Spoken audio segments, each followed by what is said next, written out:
Welcome to the Iron Lord Podcast, episode number 19. And we are back in the building, fresh off the West Coast trip from E3. And it's a special Father's Day edition. And we got the usual suspects at the round table once again. Let's start off with my brother from another mother, the co-host with the co-most, my man, Lord Addict. How are we doing, sir? Pretty good, man. How are you guys doing? I'm still kind of tired, man. I got like maybe 5 hours of sleep. The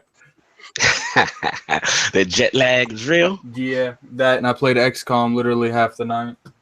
Yeah, we can talk about that. Yeah, man, that was definitely real. And of course, we got the solo player, single player experience, the tech general, my man, Lord Sovereign. How we doing, sir? Doing all right, man. Doing all right. I'm in the same boat as Lord Addict, just trying to get out from under this jet lag cloud, man. Just trying to catch up. So it's a little slow going. But I hear you. Happy to be back. Nice. Back at the table. And of course, my man, the excess gamer. Oh, The man who just you made me laugh at that. The man's nothing less than the premium Uber experience. oh, My man, Lord King, how we doing, sir? yeah, we doing fantastic. The tech general, but anyway, I got to shoot that shot. Anyway, but I feel y'all with the jet lag thing. I'm operating in Cali time, to be honest with you, because it's like 4 o'clock in the morning, and I'm feeling like it's one. I'm like, So, I'm out here shaking and baking and shit. I jumped in the car. It's so good to jump in your car and drive yourself around. Yes, Yeah, absolutely. I really very can't. good about that. I really can't stand everybody else having control of how they driving me. So, now it's great to be back. I'm chomping at the bit for this podcast. This podcast has to get out there for these people. And this is it today. Yeah. Absolutely. And of course, it is myself, Lord Cognito here. And first off, just want to apologize. Obviously, we had some initial plans that we wanted to do for the podcast while at 883. However, some things were promised to the Lords that did not come to fruition on a technical side. Yeah. So we made a roundtable decision that we would not give anything less than the best quality while out there. And again, we apologize because we definitely had a lot of stuff going. We still have stuff coming, but we just wanted to talk about that as well. But yeah, I'm doing good, and I wanted to start off. Now, normally we usually start off the round table with, what we've been playing, and obviously we were at E3, so the Lords were, so we were, playing a lot of things. So I just want to do a little different in the sense of, let's start off with you, Lord Addict, as far as like, what were your standouts as far as experiences? Not necessarily conferences, because we're going to get into that, but just any standout moments or memories, or maybe people you met, that kind of thing. So, Lord Addict, I'll let you set it off. Meeting Tef was pretty lit. Tefty Tef, Taft. yeah. Mhm. I mean, there was a few. As particular, I think one of the biggest things is I met the Halo Wars 2 devs. I met the Sea of Thieves devs. I have I don't know if I met I think he said he was the lead person over Naughty Dog. I don't know if exactly if it was him, but the way he was carrying himself, I would not be surprised, because he was really, really arrogant, and it was pretty much like extremely bad. Like, I ain't gonna go into detail of what this man was saying in this Destiny line, but it was not good. He had to have been something, because he didn't have an appointment. He just walked straight through. Interesting. Okay. Now, Lord Sovereign, this was your first E3, the very first experience. So, any standout moments, any cool people you met that you want to talk about? For me, I just think in general, just meeting SWAT and Panda and Whiskey and Monkey, and just like the entire extended Iron Lords family, meeting the Tick guys. So it's good to finally put faces to all these names that absolutely sort of associate with online. And for me, all of that is brand new. So just to be able to meet these people and and talk to them and hang out with them, that was really cool. In terms, obviously, I didn't have access to certain things, but I think I honestly, I was sort of happy with the way the convention went in terms of like there was a lot of people there. That place was packed, and honestly, as gamers, I say we should be pretty proud of how we behaved and how we acted. Like honestly, I didn't see a single incident. Everybody was like really being polite. I mean, it was just passionate people. Passionate to play their games, you know, and it was just a very cool experience. It was crazy. It was packed, and it was hard to get to anything. I'm sure there was moments though. We might not have heard about them, but I'm sure there was. Actually, there was 0 incidents they reported in LA. It was 0 honestly, incidents. Except you guys for were the missing girl that was partying. Sorry. Oh, she wasn't missing. She wasn't missing. Yeah, I know that. That's what I'm talking about. She was in a casino gambling. Good, Loso. Yeah. So honestly, like to me, I was pretty much in that, you know, on the show floor all 3 days, pretty much the entire day. And like honestly, like I didn't really see anything. Like it was very cool. People trying to, you know, be as accommodating as possible. Ran into a couple of people, you know, that I listened to on podcasts, like IGN guys. You know, obviously Sean Finnegan, Dustin Legary. The kind of funny guys. Ran into Nick Scarpino, took a picture with him. So everybody was pretty cool, very nice, you know, and you know that it's difficult for them because it's work for them. They're working very hard. So to give you a couple of minutes of their time, it was very gracious. So yeah, man, good times all around.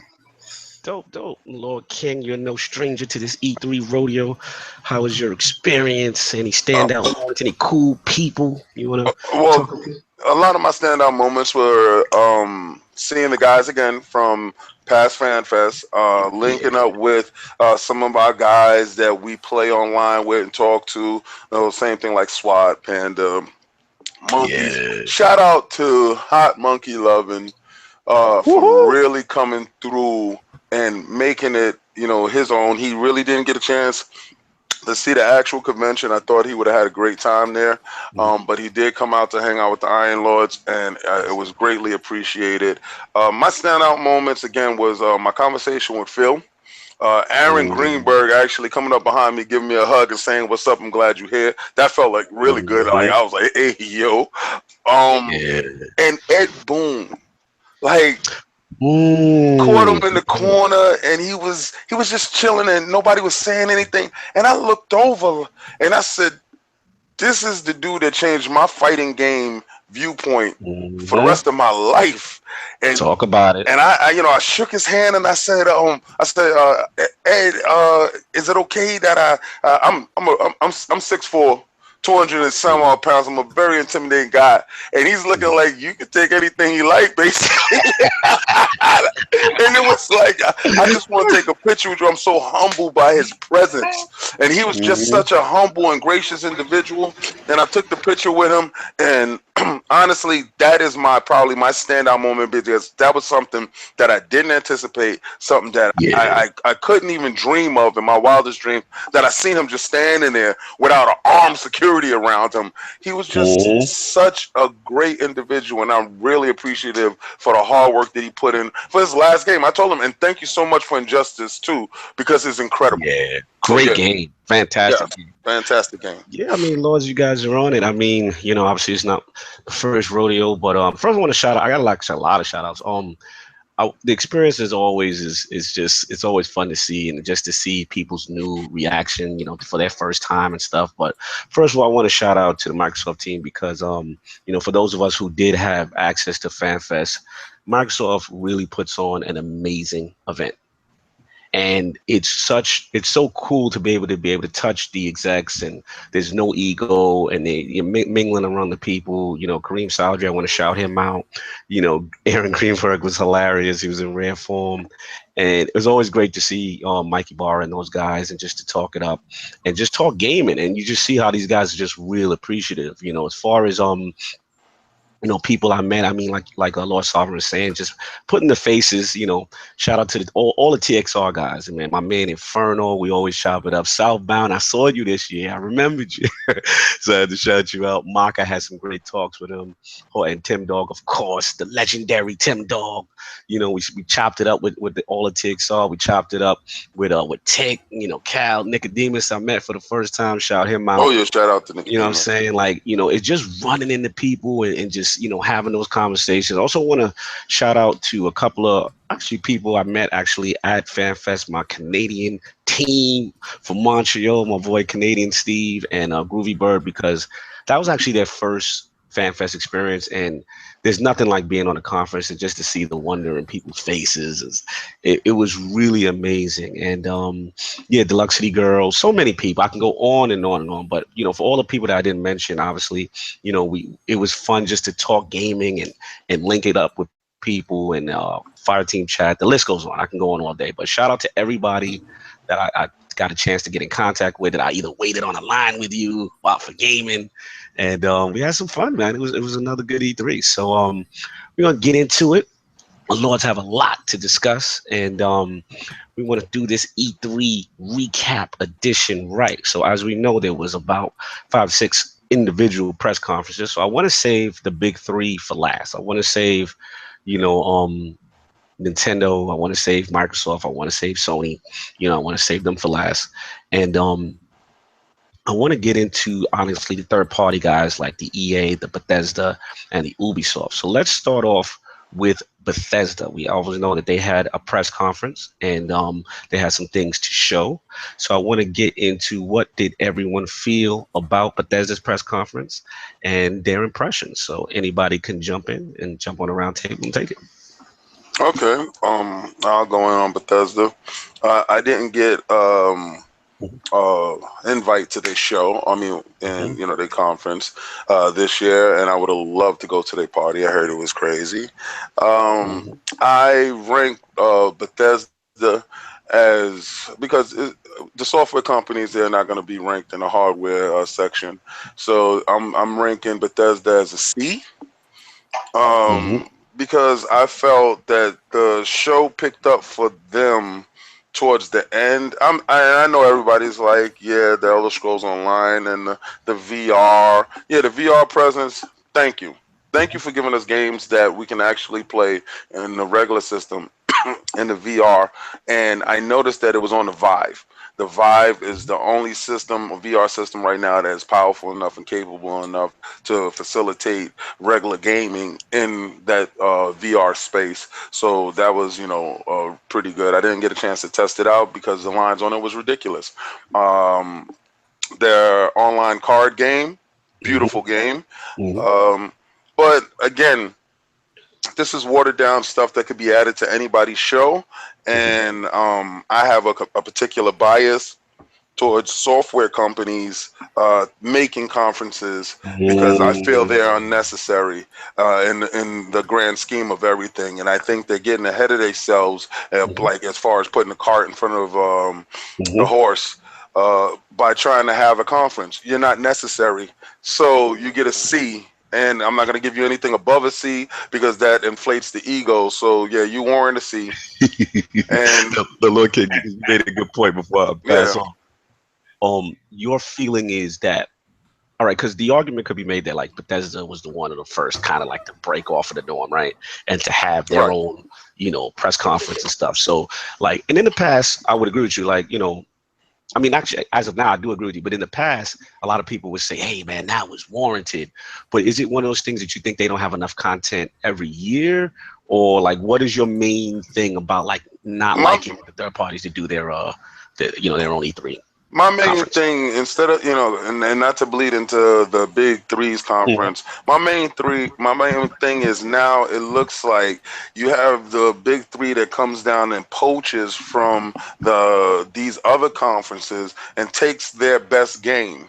Now, when they go in there and they take their best game and they put it on their stage, that software company can't display that game in its entirety or its wholeness. to be seen. Yep. Now, then there's games that are left with that software company that they have to wrap a show around. So then you have B and C titles that are being expanded on that are really not warranted because the other hardware companies didn't want those games, and they're saying we're going to make a conference because the games that we want to show aren't being picked by the other big three. Now maybe Microsoft and Sony needs to extend their shows so they can accommodate some of these guys, and I don't think there's enough handshaking between software and hardware companies to come to that comfortable medium where this is our title and could you give us at least a 2-minute thing or a 30-second thing on it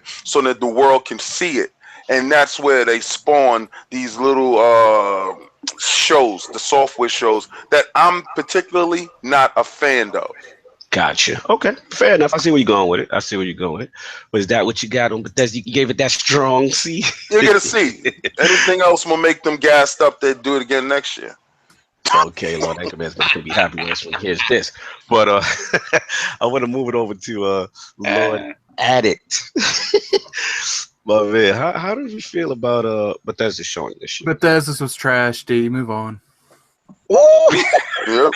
Shots fired. There was nothing that got you excited, Lord Addict. There was not one title. Well, I mean, I'm not a Wolfenstein person, and I feel like people that gave it a little bit of a pass was because they were such a fan of Wolfenstein and those selective games, and I'm just like the opposite. Like, I'm not really a first-person shooter unless it's Halo or Destiny, and I'm like, move on, continue. Okay. But they did show Dishonored DLC, which, is a problem in itself. They showed Dishonored DLC, but...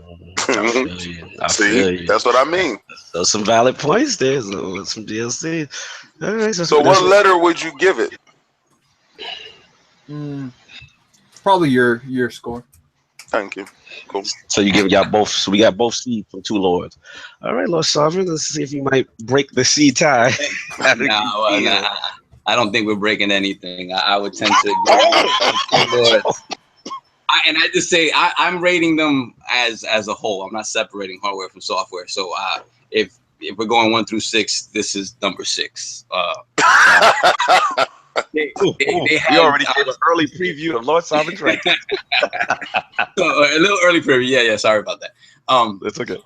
But honestly, they didn't have enough content for their own press conference. Their press conference was 40 minutes. Why would you rent out a hall and have all these people come out there to watch this conference when Pete Hines was on stage for a very short amount of time? After that, it was just honestly trailers. So if that's the case, just give me a direct. Give me a Nintendo direct. Oh, don't be saying that. Well, people in the comment section, I don't want no company doing anything like Nintendo.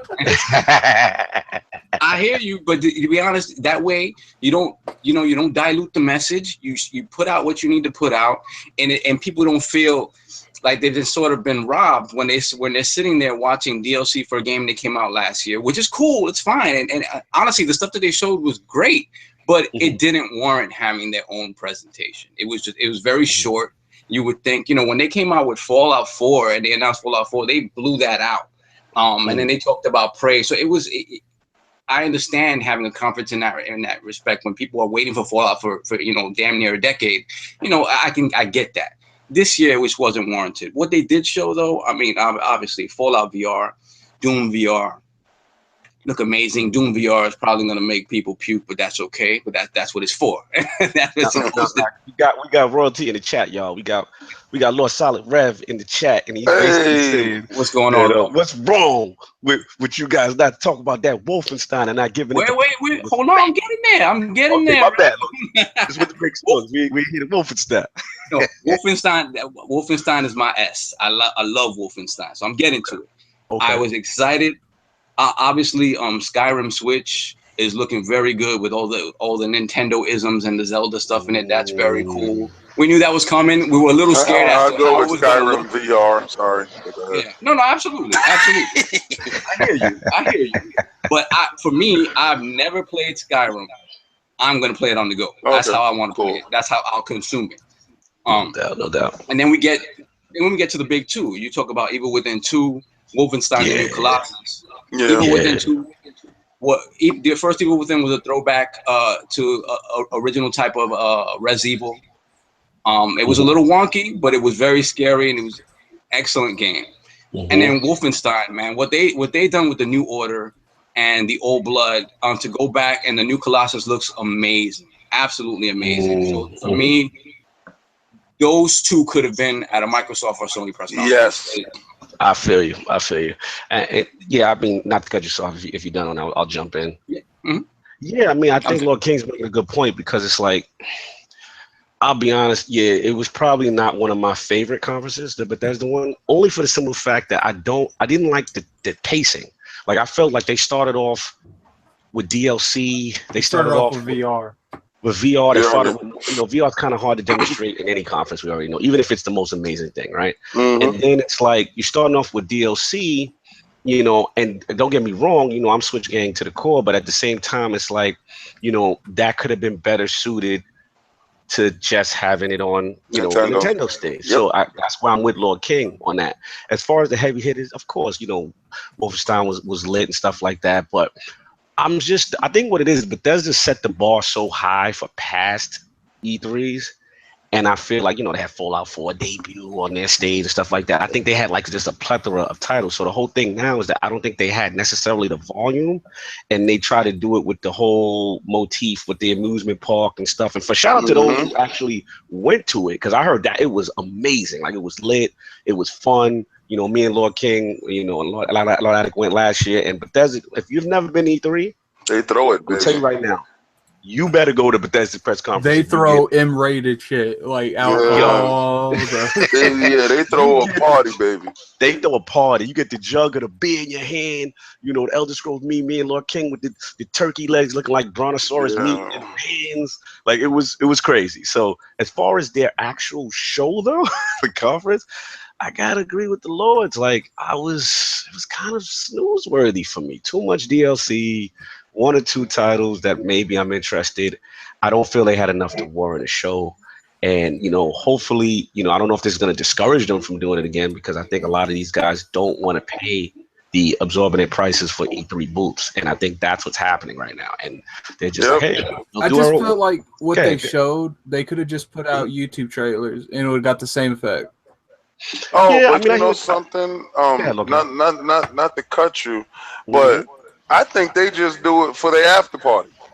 I really just think now with these guys, they hear people talking, they hear everybody saying, "Yo, you had the best party," and to have the same exact impact across the board from last year, to have the same, "Yo, you had the best party this year." I think they just in it for the parties. What they need to do is just stop the conferences and just make parties.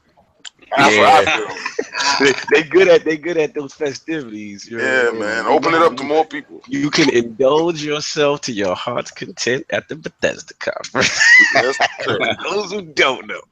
But we're gonna move on. I mean, if the Lord's finished. Yeah, done with that. Yeah, no doubt. Let's get this one. You're savage. I mean, I forgot my ranking. Yeah, it was probably a C. It was not.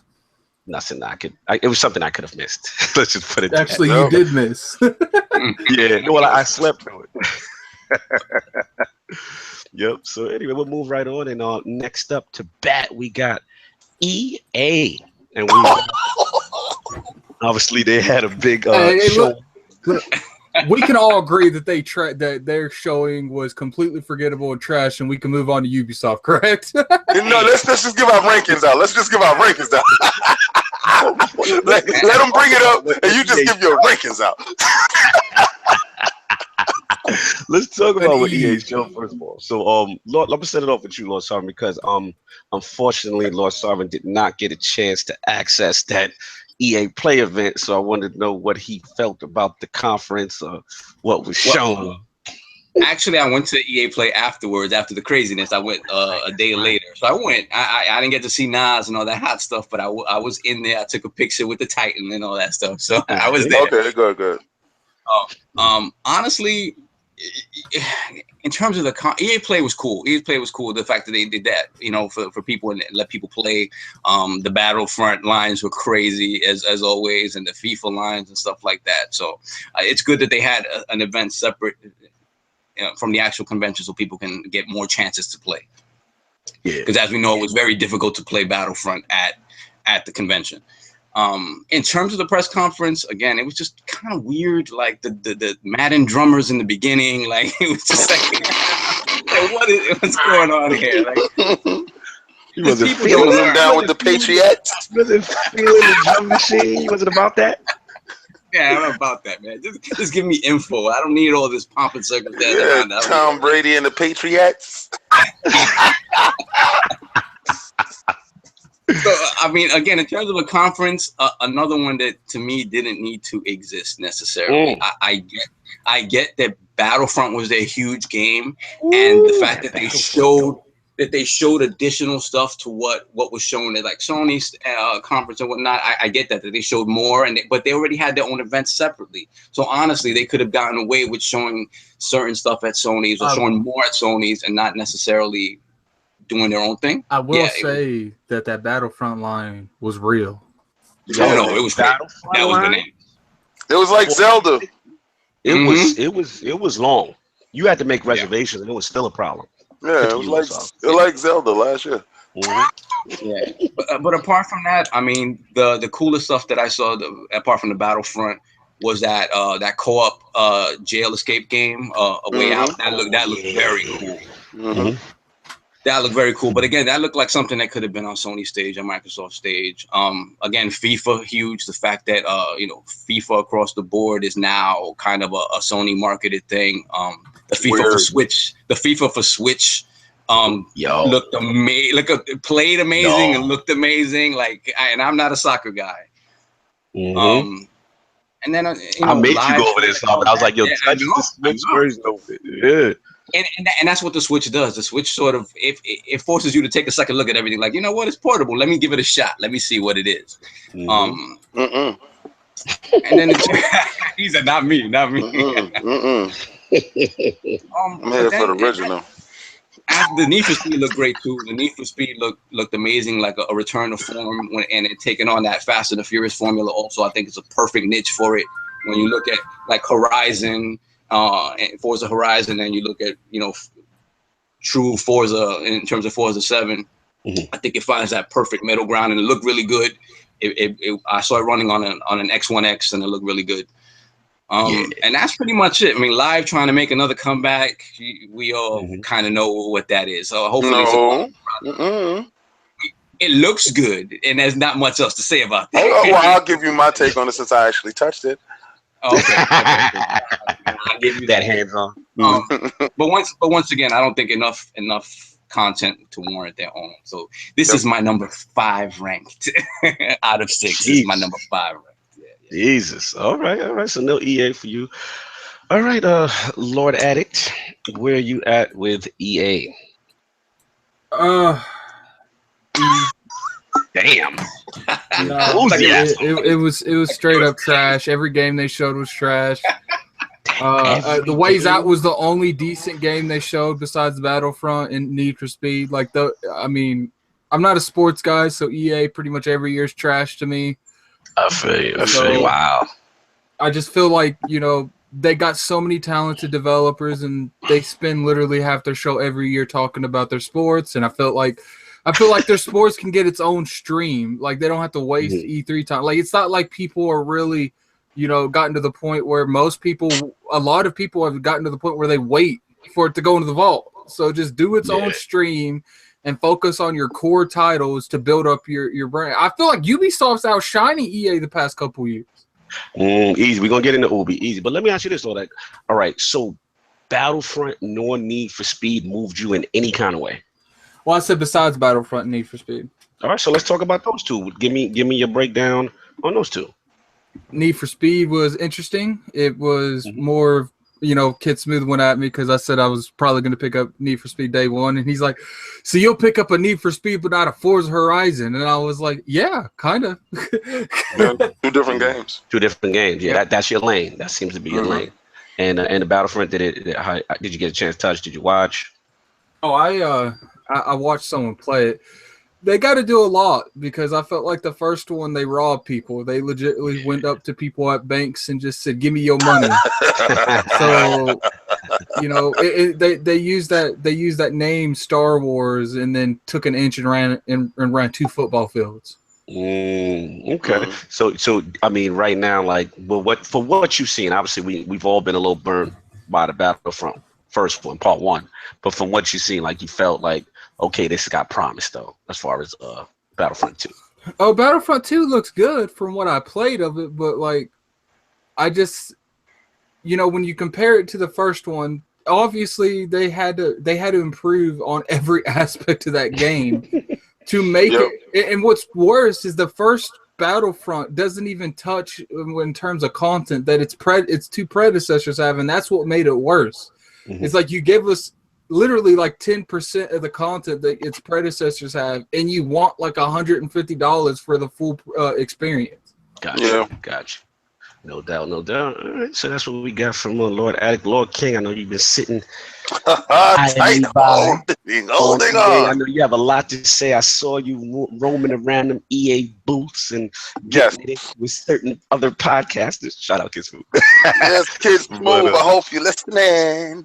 Yeah, so talk to me. What's going on with your thoughts of EA's conference? All right, so I'm gonna give EA because I got to give EA as a whole. I'm gonna give them as the EA Play, and I'm gonna give them as the EA Conference. Right. Okay. So the EA Conference, again, my feeling on software companies having their own conference, it's not viable, it's not necessary.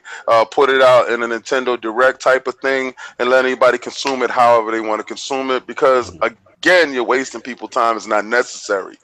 All right. To their games. Their games were, out of all the software companies, the most outstanding. You have the FIFA, however you want to call it, soccer, football that is #1 across the world, and it was in great form. It looked fantastic. It looked amazing, and it played amazing. So you have those combinations, and for some weird reason, I don't know how they did it. Somebody said, "Yo, let's put it on the Switch," and they got it to the Switch looking and playing amazing. So yes, from a technical aspect, those developers need a hand clap, because I really didn't think that was going to get put on that system. I didn't think they would be able to pull off a full version of that FIFA. Yeah, I thought it was going to be FIFA Go. To be honest, the FIFA mini. I said, Lord Marlonius over there. I said, Lord Kaibatsu over there. I said, yo, check this. I know y'all don't mess with FIFA, but check it out. And their faces, Lord Kaibatsu, remember Lord Saw, we couldn't get him away. We went to play Arms or something else, and he was there not paying us any mind. Game face with the game face, and this man plays no soccer. But go ahead, Lord King. It was amazing. All right, so then you go over to, and that was the least. Okay, the FIFA was the least, and I'm going up from the least to the best. Then I went and I played the Madden. Madden is a thing that just an every year type of thing. I don't understand. They can just send out a patch and update, but they want to gouge you for your pockets because they understand that you're a fool. This year is on the Frostbite engine. Frostbite engine again looks amazing, plays amazing.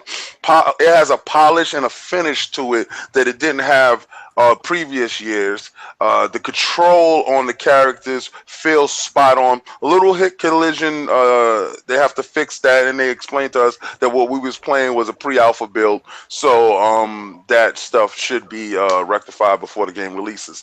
Again, Madden A+, beautiful game. On to the live. The live, like in past live years, you had some wonky graphics or you had some wonky play mechanics, and it just never meshed. I think last year they got closest, but not right there. You already knew it was subpar to the 2K.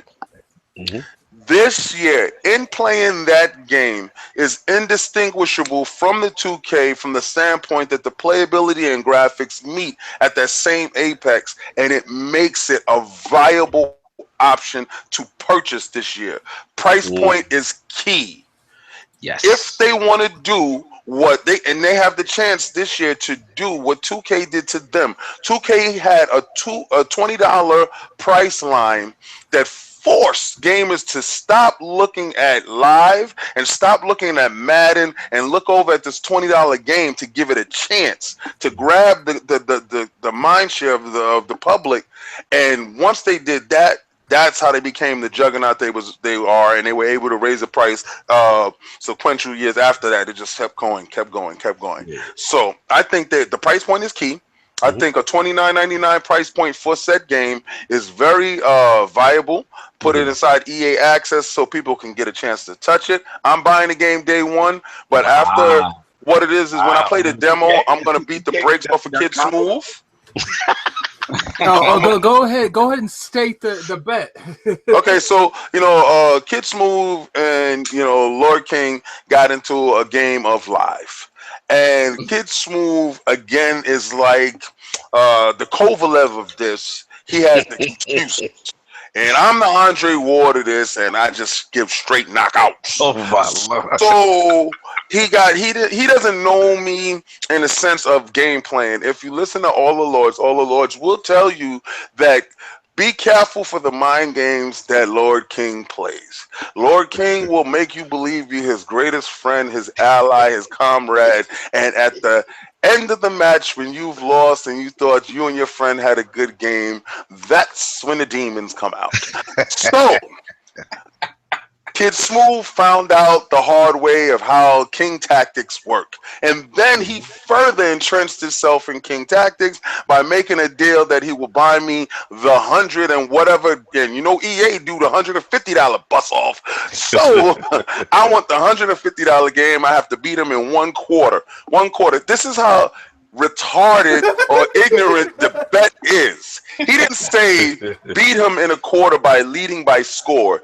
He said beat him in a quarter by points. So that means he could be blowing me out in any quarter, and I beat him 20-19 in any quarter, and he has to buy me the game. A fool is born hilarious. Every day.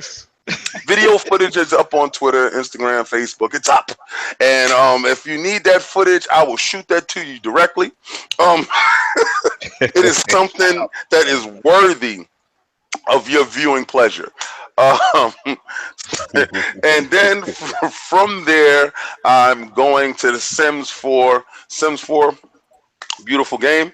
The reason why it's higher than the live you went in with question marks, and Sims 4 reaches more people. The masses actually like that stuff, and the portability of everything is a good game. It's a very good game, very well thought out, and they fixed a couple of things I had problems with as far as that goes. Then on to the Need for Speed. Like Lord Addict said, day one purchase. It is Fast and the Furious. Literally Fast and the Furious. That's what I felt. Cinematics, the whole bit. Yep. Beautiful. Definitely felt that. Beautiful. 60 frames per second, 1080p moving. It was hitting all the bells and whistles, and it was doing it like a Burnout mixed with Need for Speed. It was incredible. It's an incredible game. Like Lord Addict says, they have great developers over there, and they have them twirling in the corner, churning out sports games every year. I don't know. And then Battlefront. Battlefront is my #1 game from EA. Yeah. Because I wasn't up on Battlefront, the first one. It sucked so bad. It was garbage. It was totally trash. It had promise, but in the end, still trash. This one, the polish was there. The massive, you felt the scale of a war. It was there, and then the way you summon your heroes, beautifully done. I would know nothing about that because that small village prevented me from playing it. Oh yeah, right, yeah. Small village on the line trying to play it. Yeah, I got a chance to play it. I got a chance to play it in the PC section. I'll get into that later. So overall, I give EA a C+. All right, so you up from a C. The reason why it gets a C+ is because really their games were so stellar. Yeah. And they get a plus because of EA play. That's it. That's the only reason why the Plus showed up. Otherwise, they're a software company and they don't need to be having their own conference yet again. They get a plus because you about to win this live for free. Don't lie. shout out to Lord Smooth for a minute, because for those that don't know about this bet, I think I was actually mad at you, Lord King, because I wish you'd post that live that you put with him when we were all at dinner and you guys made the bet. It was one of the most funniest. Okay, you posted on live, but I wish Twitter could see it, because our Twitter followers would have loved to see the interaction and you guys popping that ish to each other and playing live. It was classic. And the speculations to the bet kept changing throughout the video. They were doing it. Just for the price of live alone of watching these two. It was like, well, what do I get if I beat you, King? You don't get shit because you never said that. He's like, you get nothing. The King Trap, baby. The King Trap. But Lord King, that's all you got for that's all I got, man. I mean, again, the Lord's on fire with this. First of all, I want to shout out to CEO Andrew Wilson. Got a chance to chop it up with him. I got to name drop a little bit. He was really cool. And as far as the event itself, the EA Play event, I felt was very cool. The way they had it set up, the kind of live band and stuff like that. I think it was interactive. I did prefer last year's EA Play, honestly, though. The setup in the building, we played Titanfall, is a little better than this open setup. And I got to shout out Inferno, those guys, all the guys that couldn't get in, like that sucked. Like a lot of these people, I mean, they really have to plan a little bit better as far as that whole thing is concerned, because there were a ton of people who did the pre-registration and still wasn't able to get in, and they got to work on that, But the event itself, I was cool with it. Now, as far as the conference itself, it's one of those things. Yeah, he's like, I'm a sports games guy, so EA doesn't have the negative effect that it has on a lot of you guys. So for me, I'm expecting that. I know the new Madden's coming. I want to see what's going on with the new Madden. It looked good. The engine looked cool, whatever. I was more excited on the sports side for FIFA Switch. Obviously, when FIFA was announced, I needed to know what that was looking like. Like Lord King said, I need to know if that was a FIFA Go / mini version. Pleasantly surprised, full commentary. I'm gonna say it was probably moving at 30 as opposed to 60, but it looked good. It looked good. The animations were great. I was getting into it, and Need for Speed, definitely that cinematic Fast and Furious kind of feel. Probably not a game I'm gonna pick up, but I still understand the audience it reaches, and it was really, really cool looking. And as far as the Battlefront too, like Lord Attic said, the small village in front of everybody, trying to play that game was just too. I just said, what, I'm just gonna give up. I'm gonna wait, see if I can catch it on the floor. On Battlefront, it looked amazing. It looked like they got a story this year. Hopefully, it looks like they're addressing. It was an interesting story. Yeah, definitely interesting, because they're going from the what are they going, Lord Attic? They're going from the the Rebel perspective, or what are they? They're going from the Rebel perspective of a commander that after the Death Star blows up, you play as a female, so. There are people that ain't gonna play it because of a female, like Big Bad John 77. That's rude. But yeah, I mean, I get it. So the whole thing is, I felt it was solid. Again, like Lord King said, was it enough to warrant an entire conference? Probably not. Live, I will say this though, live was a positive step. Obviously, I am not an NBA Live guy. I'm more of a 2K guy. I used to be a Live guy back in the day. So to see Live fall on such hard times the past 4 or 5 years is kind of painful to see, because obviously Lord King and I, we're veterans of Live. We know when Live was in its glory, right? We know when Live was that place, to go to play basketball, and just to see them constantly getting beat the brakes off by 2K is kind of disheartening. So to have them come back with a new engine, it looks solid. The premise is there. The foundation is there. Let's just see if they upkeep it. I think Lord King is on the money. I think the price point is key. If you want to get back in the game, you may have to take the short-term L and price that at like $40 or something, and just getting back in the game to know that, okay, we're here. You know what I'm saying? That kind of thing. So, overall, again, another C, nothing outside of Battlefront, my standout, nothing like crazy to make me go, oh my God, you got to do this again next year kind of big. Yep. So that's what I got for EA. and we are going to move on. We have the last of the three non-big three, which is Ubisoft, and they had a conference this year, y'all. So I want to get this set off with Lord Sovereign because I always felt like Lord Sovereign is a very Ubisoft kind of guy. I don't know. I always get this feel from him sometimes. So Lord Sovereign, Ubisoft, they're up to bat. Impressions, what you feel? Yeah, you're not wrong about that. I gravitate to the UB games. I'm a big Assassin's Creed crackhead and the Far Cry games. So, honestly, yeah, I think again in terms of ranking, they were my number 4. I thought they had a lot of great content. Some cool announcers. I thought the Miyamoto with Yves Guillemot on the stage was cool, although it was a little weird and awkward, but it was cool. Awkward. A little awkward.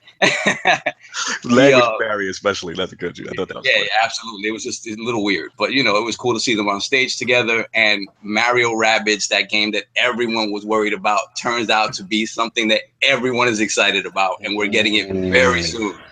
So that was cool. Again, a return to form for Assassin's Creed. I'm that dude in every single Assassin's Creed that gets every collectible, that cleans the map. Unfortunately, I didn't do it with Syndicate, which is kind of a crime because Syndicate is a considerably better game than Unity. But I will get to that. But Assassin's Creed Origins just absolutely fixes everything that was wrong with the series, and then adds all these RPG-like elements, loot elements, stats and stuff that people look for in these type of open world games. I think it's going to be a runaway hit this year, so I was very pleased with that. The Crew 2 looks good. I guess we recently got the Crew free on Xbox. Games with Gold, maybe a month or two ago. So I haven't really played it. I thought the premise was cool. I didn't even download it. I completely forgot. Yeah. Anyway, King, kids talking shit about you in the comment section. Just he going ham. He going ham on you right now. Tell him I got the video footage. Don't let me release that.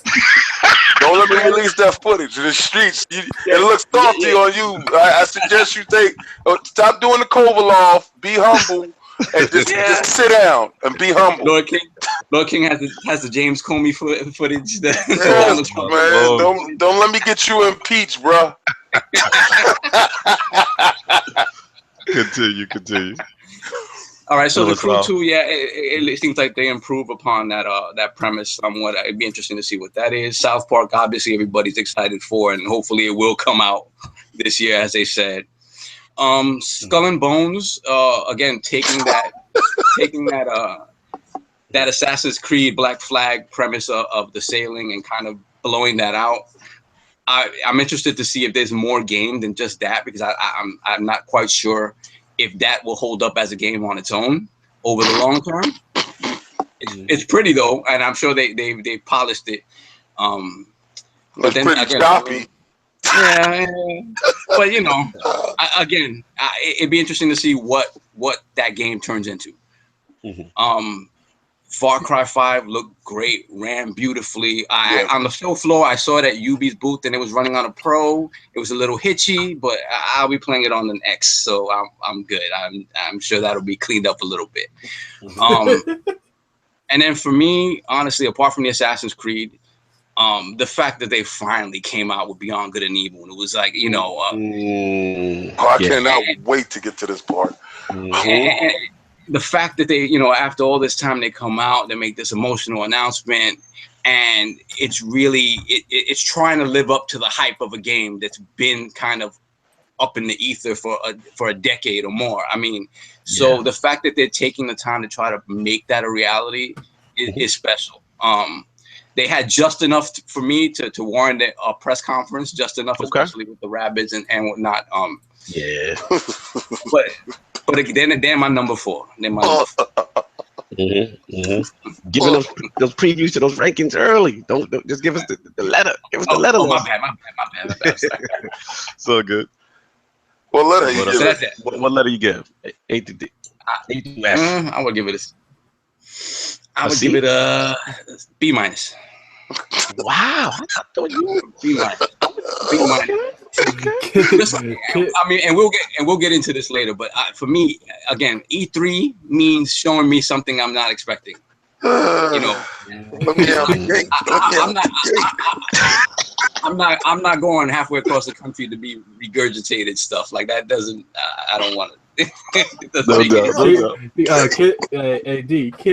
Kid Smooth said King David is the first quarter GOAT. Lord That's David right, is the greatest. and that's all I need is one quarter. Don't forget, you idiot. Game is mine. Lord David is the greatest second quarter player of all time. Facts. Oh my God, that EA live bet is gonna be lit. That's how big gift wrap, bruh. Lord King, you said you're chopping at the bit as far as yes. Yo, they had the most awkward, dumb show ever. That was but that's every year. That's every year. That was the worst awkward show with these French vampires. That was the worst show ever. Their highlight was Mayumatu running out of the back, and that interaction between those two guys, you had one guy that was genuinely excited to be there. The other guy couldn't match the other dude's enthusiasm. He just came off as awkward and foolish as possible. He was the worst announcer. They should just keep him in the back. Don't do it. Just stay away. That was the worst show. The worst show by far. They get an F. They get a strong F. It was the worst, most awkward. And I'm going to tell you why. And you're going to sit here and you're going to say, wow, this guy really thought about that. Listen. Talk to me. Nintendo made that game. That's a Nintendo game, sir. Let me tell you something. They gave the rights over. They definitely gave the rights over. We were actually surprised by Nintendo actually allowing free reign. Let me go in. I know they had their developers over there. Okay, it is nice. That game looks straight up like it was made on the Wii U. It was made for the Wii U. You could tell it was in development for a while. It looked like Mario 3D Land. That's exactly what it looks like. With a cover-based system. Beautiful. I'm not saying that game sucks at all. It didn't need to be there. It wasn't on the show. Remember, the word that I use is awkward, because that is going to be prevalent throughout this whole thing. Now, you go to the next games, and the next games are awkward as well. That Black Flag Skull and Bones crap, you saw Sea of Thieves and said, yo, we're going to make a realistic jump off. We already have the water engine. You have mechanic from a game that was kind of a failed game in my view as Black Flag. You took what you thought was the best aspect of that game and you try to wrap a whole game around it. It wasn't interesting. It wasn't fantastic. It was choppy. The NPCs was walking around with no true interaction. It looked like Black Flag Light. And if anybody sat there and said, oh, this game is going to go up against Sea of Thieves where you have total control over everything, and this game looks like you have absolutely zero control, I don't care for that game. If I want to play, what is that? What's that game that we used to play, B? And we used to sit there as a board game with the ships. Okay. And you saw my Battleship. The Battleship joint, yeah. If I want to play Battleship, I got it in my closet. Milton Bradley made it, and I don't need it. 3D on my TV. I know you go. Let me ask you in reference to that specific game. Now, I was seeing in the Twitter streets when that came out, these Twitter streets were like, it's a wrap for Sea of Thieves. Nobody touched it. They were saying that look how better it looked. Like this is the way it's supposed to be done. So you feel that Sea of Thieves has nothing to worry about? No, nothing at all. Those are graphic whores that didn't like the art direction of Sea of Thieves. Nothing at all. The water in Sea of Thieves smacks their whole game. It doesn't make any sense. All right, a Sea of Thieves is a go anywhere, do anything social MMO. Okay. Yeah, I don't think this game is that. It's not. I don't think they can compare in that regard. Not at all. Lord King, what do y'all think it is? Y'all think it's just going to be ship combat? It's not going to go. Yes. They didn't say anything else, so that's what it came off as. Honestly, that's why I was like, they took the ship combat from. To be Black completely Flag. honest with you, it looked like a multiplayer only game. Yes, that's it. And it looked like you go from point A to point B in missions. And trying to destroy the next team's battleships. Garbage. Yeah, that's what it came off as. I mean, it could be totally wrong, but that's what it came off as. Based on what we've seen in the trailer. Go ahead, okay. Yeah, just Sea of Thieves, hands down, stomps that game. When you get water physics right to match Sea of Thieves water physics, and you show me somebody jumping off that ship and swimming down at the bottom, and then going to the other guy's ship and causing hell over there. When you start causing hell in another dude's ship, holla at the boy. Until then, get your boats out of the water, pull up all the oars, and throw your game back in the closet because it's garbage and it's trash. And if I want to play that game, park that game back in the closet. For real, if I want to play that game, I got Black Flag right now. I just go play it. Garbage. All right. Going to my game. So, in other words, that's your game of the year. Yeah, you know what? Shout out to the Crossbone devs. It gets my crap emoji. Wow. That game alone definitely did not need to show up there, and he was talking strong. I'm like, oh wait, this show was awkward when they had to resort to cussing. Disgusting show. Yeah. What was that? Was that the? That was when they got to Far Cry 5. Mm-hmm. And yes, the Far Cry guy. Not that. Yeah, go for it. Everybody was sleeping at that point, and he had to resort to cussing to wake everybody up. And that's when you knew the downward spiral into the abyss was going down. All right, so my game of the show, I know I'm going to break it a little bit early. Everybody knows my game of the show is Assassin's Creed. And Assassin's Creed couldn't be shown in its proper form because Microsoft already had poached the game. They said that you can say something about the game, but you cannot show actual gameplay that we are showing. So they resorted to, again, this word, awkward, cutscene to 3 people sitting in front of a TV that they could show it off the TV. It was awkward, disgusting, and busted. It was just busted. And they had the developer up there, and you could show he had pride in his game, and he wanted to present his game. What they should have did was allow him to go on the Microsoft stage and talk about his game there. Again, software companies should not be doing this because it waters down everybody's show. Totally disgusting for a game that is game of the year. So if you only saw it in that one format, please watch Microsoft show so you can actually see his game in all its glory. Next, I'm gonna end on a high note, guys. I'm gonna end on a high note. The next game, the Far Cry 5.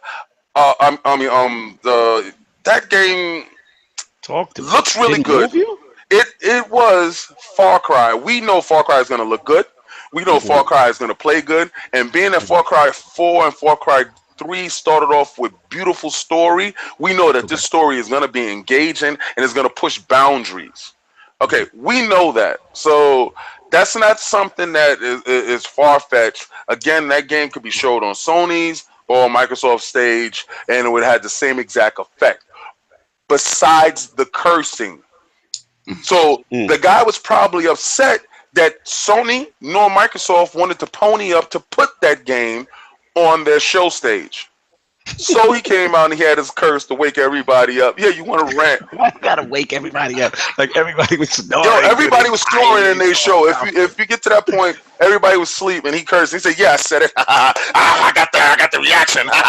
No. You didn't get the reaction. You got the D-reaction because a lot of people was like, "I thought, oh man, come on, man, you didn't have to resort to that. It's not necessary." Then you saw why it was necessary because he was setting you up for the most epic fail in video game history. Is beyond good and bad too. Oh, good. I'm feeling it. God. Okay, I'm not a fan of no gameplay. So brothers, strap in because that had zero gameplay. Zero. They sat there for 20 years and made a trailer that had none of the original characters except for the end, and you don't even know if that's her. You didn't know what you were watching. Why this monkey's cursing and he's looking like the Bionic Commando dude, which I feel is absolutely 100% racist. Because if the Bionic Commando dude is the black dude with the dreads, why is the monkey looking like the Bionic Commando dude? Disrespectful, racist game. Then you got off with the dreadhead. It was garbage. It was the best CGI trailer I ever seen. It was cursing all through it, so I can't show my kids it. It had no gameplay. And they ended it, and it was like, we did it. And and the game is coming out. Then the awkwardness got to this apex, bro. Not even talking about that dance crap that doesn't even get talked about here. Talked about when they got on stage and it was like, I would like to thank everybody. Like it was an award show. I like to thank everybody for showing up and these wonderful dams. And we all are here. We all are fam. The vampires all came out, was weeping. And listen, he wiping tears from his eyes. You showed a CGI trailer. You didn't show anything. And then you get, I'm giving y'all all monkey patches, and I want y'all to give us input in how to make this game because you guys are the. I swear, that game is going to fail miserably. The first game was mediocre at best. That had a cult following, and you did not. The last trailer that they showed, that I think it was like a Nintendo something, and they actually showed something that was looking like it was going to be a game. They're the king of trailers. They have been misleading you guys for forever, and they will continue to mislead you guys. And y'all fall into the rabbit hole talking about, oh, it's fantastic. It was trash, utter garbage, and I don't ever want to see their games. I don't want to ever see them have a conference. They should not get a license for Ubisoft should come back. Never. Just get out of here with that. Just put your games with everybody else. Next. What was that rating for Ubisoft so that we know? Strong F. Strong F. For the freak out of here. Wow. Okay, all right. Lord King, let us know how you feel. I think I'll jump in before I jump in. Lord Haddock. I actually had a completely different vibe. Because you like the rabbit. Because you like the rabbits. Take the rabbits out the show. Nah, not even. I thought that. All right. Obviously, we know Assassin's Creed. We'll get into Microsoft later, but you know, to me, anything with Egyptian culture, you know, is just something that's going to stand out to me. Right. So I felt it went back to its roots. I just thought it was action packed. I thought the ethnicity was correct of said protagonist. Yes. I was afraid if they were going to go there or not. Obviously, you know, I don't want to get too political, but so that was there. The rabbits was huge. I mean, just for the simple fact, like here's the thing. I hear where you're going, Lord King, and nothing is like their conference had awkward moments, cringeworthy moments, as far as interaction between host and audience. Yes, completely agree. Where I disagree with you is if you just look at them on the merits of content shown, it's fantastic. You know, because from the Mario Rabbids thing, to me, that was huge because I'm like, okay, wow, Grandpa Nintendo is giving the reins, the key to their car to a newcomer. That's unheard of. Me and Lord Attic were talking about it. We were like, wow, this represents a new Nintendo. As Lords know, I am an XCOM fanatic. I'm playing XCOM 2 right now in my backlog, by the way. And just to have that in portable form with the Mario characters and turn-based thing with Mario, they got me day one. Take my money. When is it coming out? Take my money. As far as the crew, okay, I wasn't never really a fan of the first crew at all. To me, that's Forza Horizon's lane. But from what they showed, you know, it looked cool. You know, it looked decent. That last game that you going in on, I'm with you though. That last game with the monkey and all that. Like, listen, you know, it looked original. I will give it that. But it's a trailer. It's not gameplay. Me and Lord King have been around the block way too long to know, and Lord Sovereign, not Lord Attic as well. He's a young OG, but we've been around long enough to know that okay, they ain't show no gameplay. So I'm not gonna get caught up with the smoke and mirrors. You know what I'm saying? Kind of aspect of that. But overall, I mean, everything they showed, I felt was solid. I never felt I just felt their execution in the message was horrible. As far as it was very awkward. Like the Miyamoto and the French guy was weird. When Miyamoto came out with the gun, and it was just weird. He couldn't match his enthusiasm. Yeah, like it was. I don't know if it was a language barrier. It was something that just felt like get them off the stage. They're going on too long. There was a point where Yves Guillemot actually says, "Take the picture," and then as soon as the picture was taken, he broke the pose. So it was very rehearsed. Yeah, but it seemed like it was very rehearsed on one end, not on the other end. So it was just I agree. And the way I attributed it, I just laughed to myself. I just felt it was You got a Japanese guy and a French guy, and they clearly didn't practice this enough, and it was just awkward. But overall, like I said, I mean, the show I felt was solid. And as far as that last part, the award show moment that Lord King's going to be honest, I liked it. The only reason why I liked it, Lord King, is because, let's be honest, Ubisoft, and Lord Attic knows what I'm about to say. Like, Ubisoft is the king of sometimes delivering broken products, right? And let's be honest, we've gotten those Assassin's Creed game. Which one that was? What was it? Unity.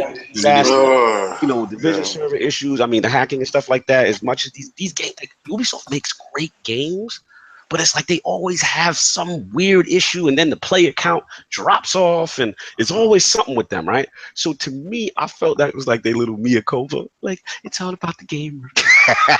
Like, I don't know. I just got a vibe, like a Mia Culpa apologist vibe, that we want your feedback. They brought all the people that displayed to kind of bring like a team building thing. All right, they suckered me with that one. All right, I felt that was them trying to learn. That was corporate backroom. They should do that in the company. Crap. I mean, listen, everybody's entitled to their own opinion, and I value everybody's opinion on the show.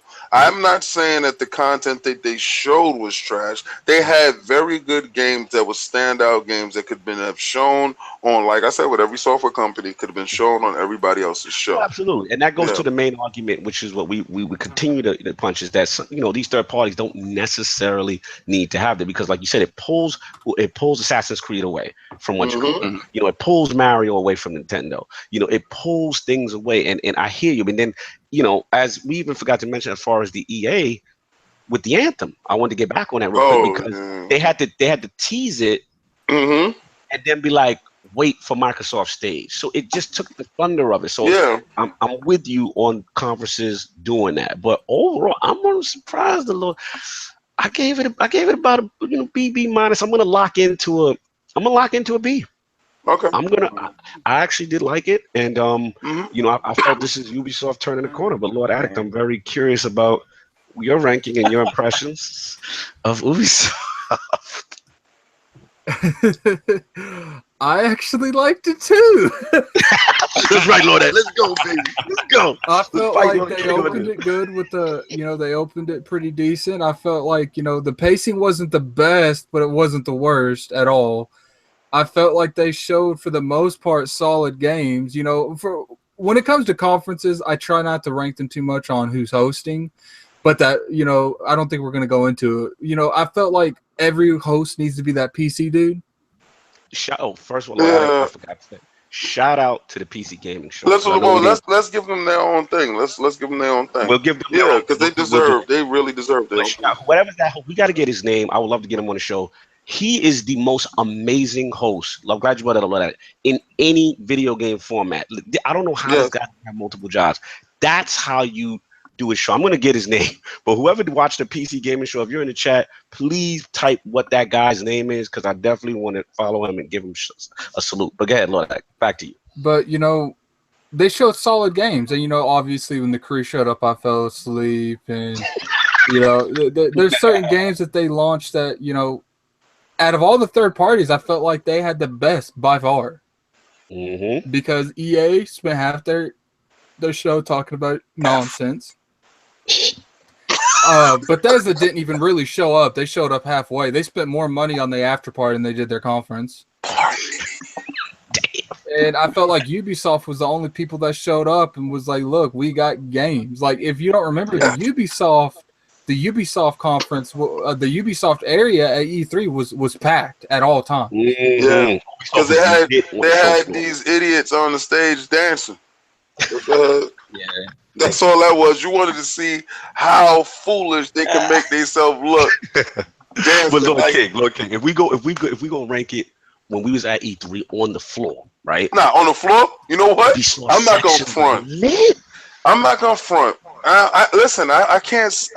I have to say, they conference content. They had very decent content that could have been on other guys' stuff. Now I'm gonna look at it as a whole. I'm looking at it as, like you said, well, we have to put the pacing aside. No, that's the conference. That's the conference. The basement is the conference. You're not going to give them a pass. No, they're not. No. Okay, I see. They're not getting a pass, and then you water down your best IP because you bidded it and sold it out to the highest bidder, and now you couldn't even show it on yourself. So remember, they show stands for awkwardness from the beginning to the end. It was just utter awkward, cringeworthy stuff that didn't need to be done, or somebody didn't oversee this here. This was not, rehearsed properly or something. I don't know. The funny thing is that that's kind of what they're known for. In terms of, if there's any conference over the past 5-6 years that is known for its cringeworthy moments and it's almost expected now, it's Ubisoft. Disgusting. Let's not forget Mr. Caffeine. How many years ago? Honestly, they're the only ones I sort of give a pass to because I am so morbidly curious to what they're gonna do. Yeah, that's the shit. Like, you're looking at it and saying, what these fools gonna do next? I don't want that from anyone in my company. I'm sorry. I don't think I need to tune in to see how horribly bad you're gonna be. The thing is that they almost lean into it. They almost lean into it, and I think moving forward, they probably will lean into it even more. Like they just want it. Just happens every year, especially with them. When it comes down to it, Ubisoft does something that other companies don't normally do yearly. They launch new IPs almost yearly. Yes. Yes, this is true. We got to give them credit. Lord Addict. I mean, they launch. So what your ranking would be, Lord Addict? I have to give them a B. Oh, that's fantastic. Good. So they're the best of the worst for you guys, and that's fantastic. So with my F, that brings them back to a C. All right. The law of averages. The law of averages have grounded them into the C territory where everybody is sunk in a C. Look at this dude trying to put us in Metacritic standards. There we go, baby. Yeah, you gotta use it. You gotta use it any way you can. Lord Addict, there was anything else you wanted to say at Ubisoft? I know we kind of talked over you. Sorry. Not really. When it comes to Ubisoft, they did. I feel like they went out there and it's not like they go out there and they promise shit they don't deliver. For the most part, all their new IPs do really well. Sometimes Ubisoft shows up and screws up their game, like For Honored. But for the most part, what Ubisoft shows out there, it's critically acclaimed, it sells well, and I can't knock them on that. So yeah. Cool. So we have finished concluded the third-party conferences, and now we're going to get into the big three. Wait a second. We didn't do the PC.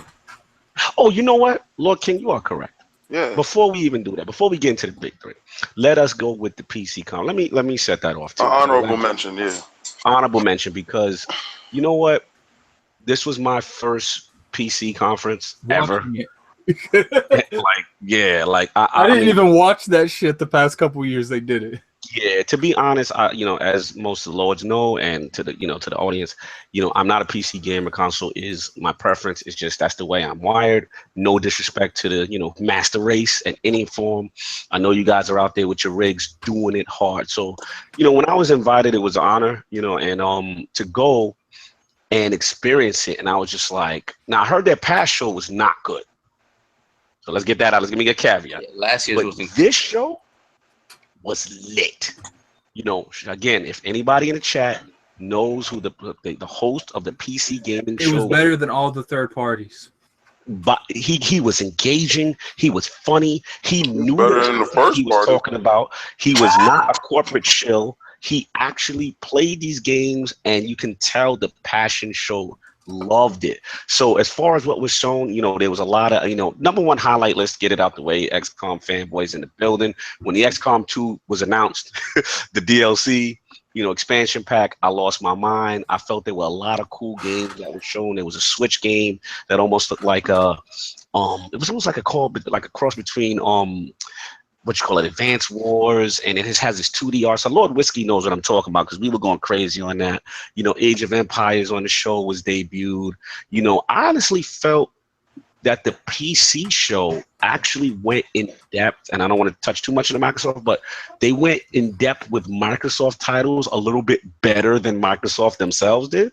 You know, there was a game that last night I finally got an idea of what that was. It looked really cool. Forza 7, breaking down the features and stuff like that. You know, it really, to me, was well done. There was also one more standout game, trying to get the name off the top of my tongue. Oh yeah, they did Shadow War also on that stage as well. PC show was lit. It was very solid, you know, and like I said, like Lord Cam, I might have to include this in the rotation. Shout out to Lord SWAT, because I know he's PC gaming to the core as well. But you guys did good. I was very impressed. Overall ranking, strong B. I mean, I was thoroughly impressed with the PC gaming show, and I did not expect that. So that's what I got. And anybody else can jump in on B-. I don't have nothing to say. Just a B-. B-. Okay. Lord King. Yeah, I mean, for me, like the fact that they're bringing back Age of Empires as the definitive edition, that's huge. That's amazing. You know, all this stuff with BattleTech and getting some single player stuff. The additions they're making to PUBG, that all this is coming to the Xbox version also. And for me, something that is probably low. Oh, Cliffy B on the stage talking ish. Cliffy B. Can't forget Cliffy B. Popping that ish, but saying the truth. So it was good to see him on stage.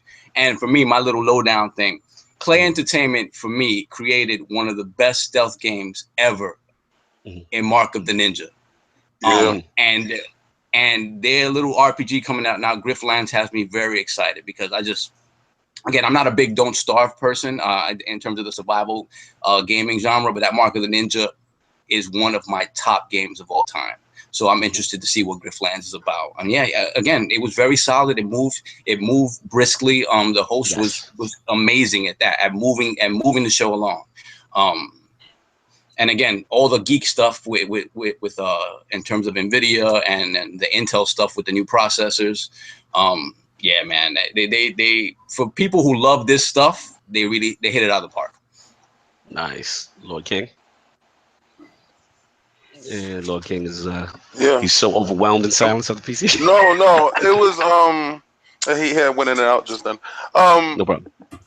Okay, the PC show, man. This is my first PC show. I was thrown aback by the movie theater that they displayed it in. Yes, the venue was amazing. Venue was amazing. The aesthetics of the place set it up very nicely. The crowd was very engaged with the host. The host was the best host out of any show, Microsoft, Sony, Nintendo, anybody show. He was the best host. He's how you're supposed to host. He keeps you engaged. He forces interaction. It was fantastic in the point that he made it his own.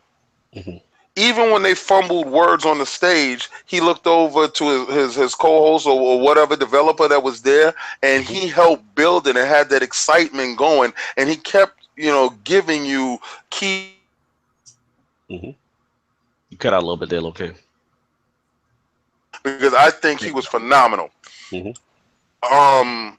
Content-wise, it was the perfect companion app to Microsoft's show, because certain games like last night, where I was wanting to understand more and see more of the game, they went in depth. Cliffy B standing on the stage was an iconic moment for myself, because I love every game that this man has ever made, and he gets it. He gets what the public wants, and he gets what the public needs. I play Lawbreakers on PC and PlayStation 4, and I say again that this guy has the Midas touch when it comes to making games. He is an underrated developer. If he's not known as God, and he's in the gaming world, he should be known as a god in the gaming world, because his his association to whatever title that is guaranteed to produce an A+ title. I feel you. This is jumping on your point with Cliffy B. For those who don't know, like, Cliffy B to me speaks to the gamer. And when he came out on that stage, like Lord King said, and he said none of that, $60 multiplayer only BS, taking a clear shot at Overwatch. Let's be clear. he's coming for Overwatch with that comment by Lawbreak. I had to shout him out, like, and he even made another comment, Lord Kaiser showed, like, he's been on Twitter going ham, Lord King. He's been saying, like, you know, and for the what was the joint about? He said, oh man, it was another peer-to-peer servers. None of that peer-to-peer server nonsense. Yep. Dedicated servers. Like, he speaks to the gamer, and it was good to see him out there revived. As a Microsoft fan, I was a little sad that I don't know how that relationship didn't stay together. You know what I mean? Well, you But, know, he grows. Yeah. He looks like he's a free spirit, that he's going to do it how he feels that everybody needs it done. If he's a chef, he's going to prepare that food how he would want it prepared. Yes. So when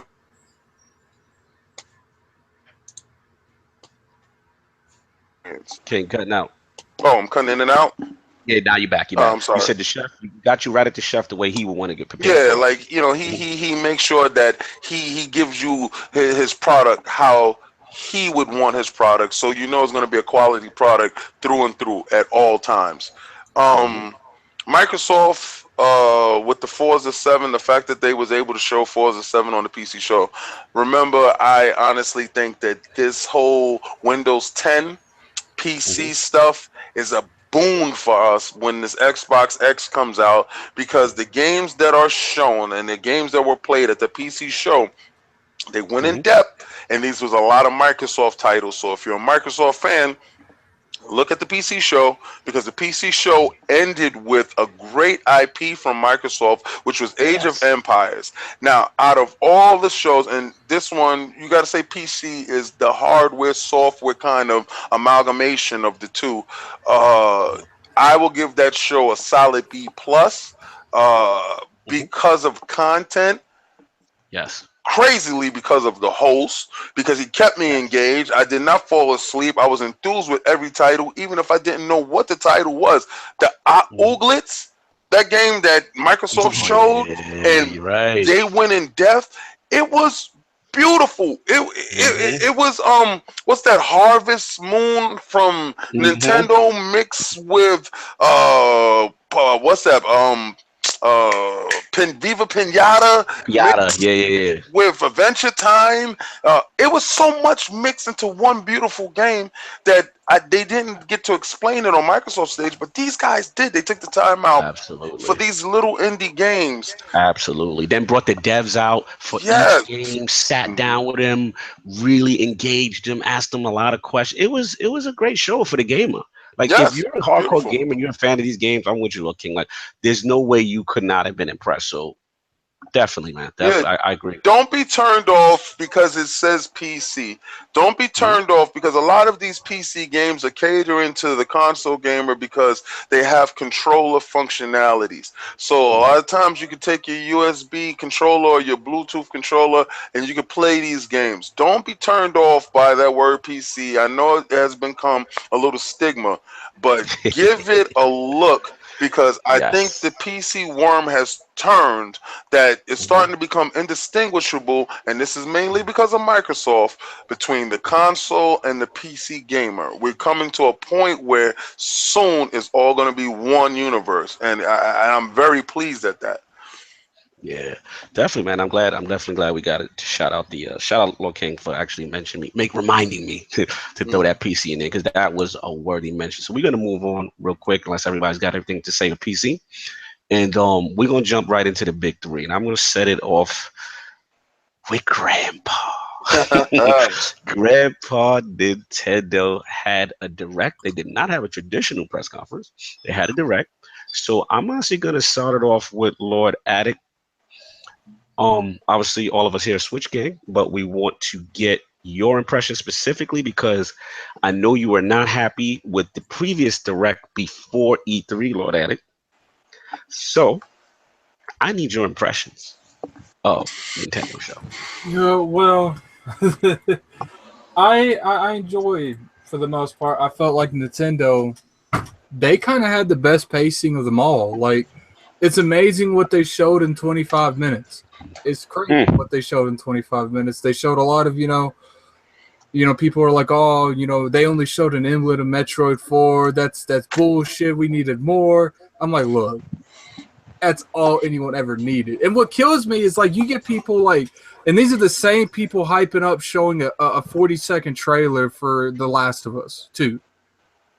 And it's not coming out for 3 years. These are the same people that are hyping up a 30-second trailer to Death Stranding that's not coming out to the PS5.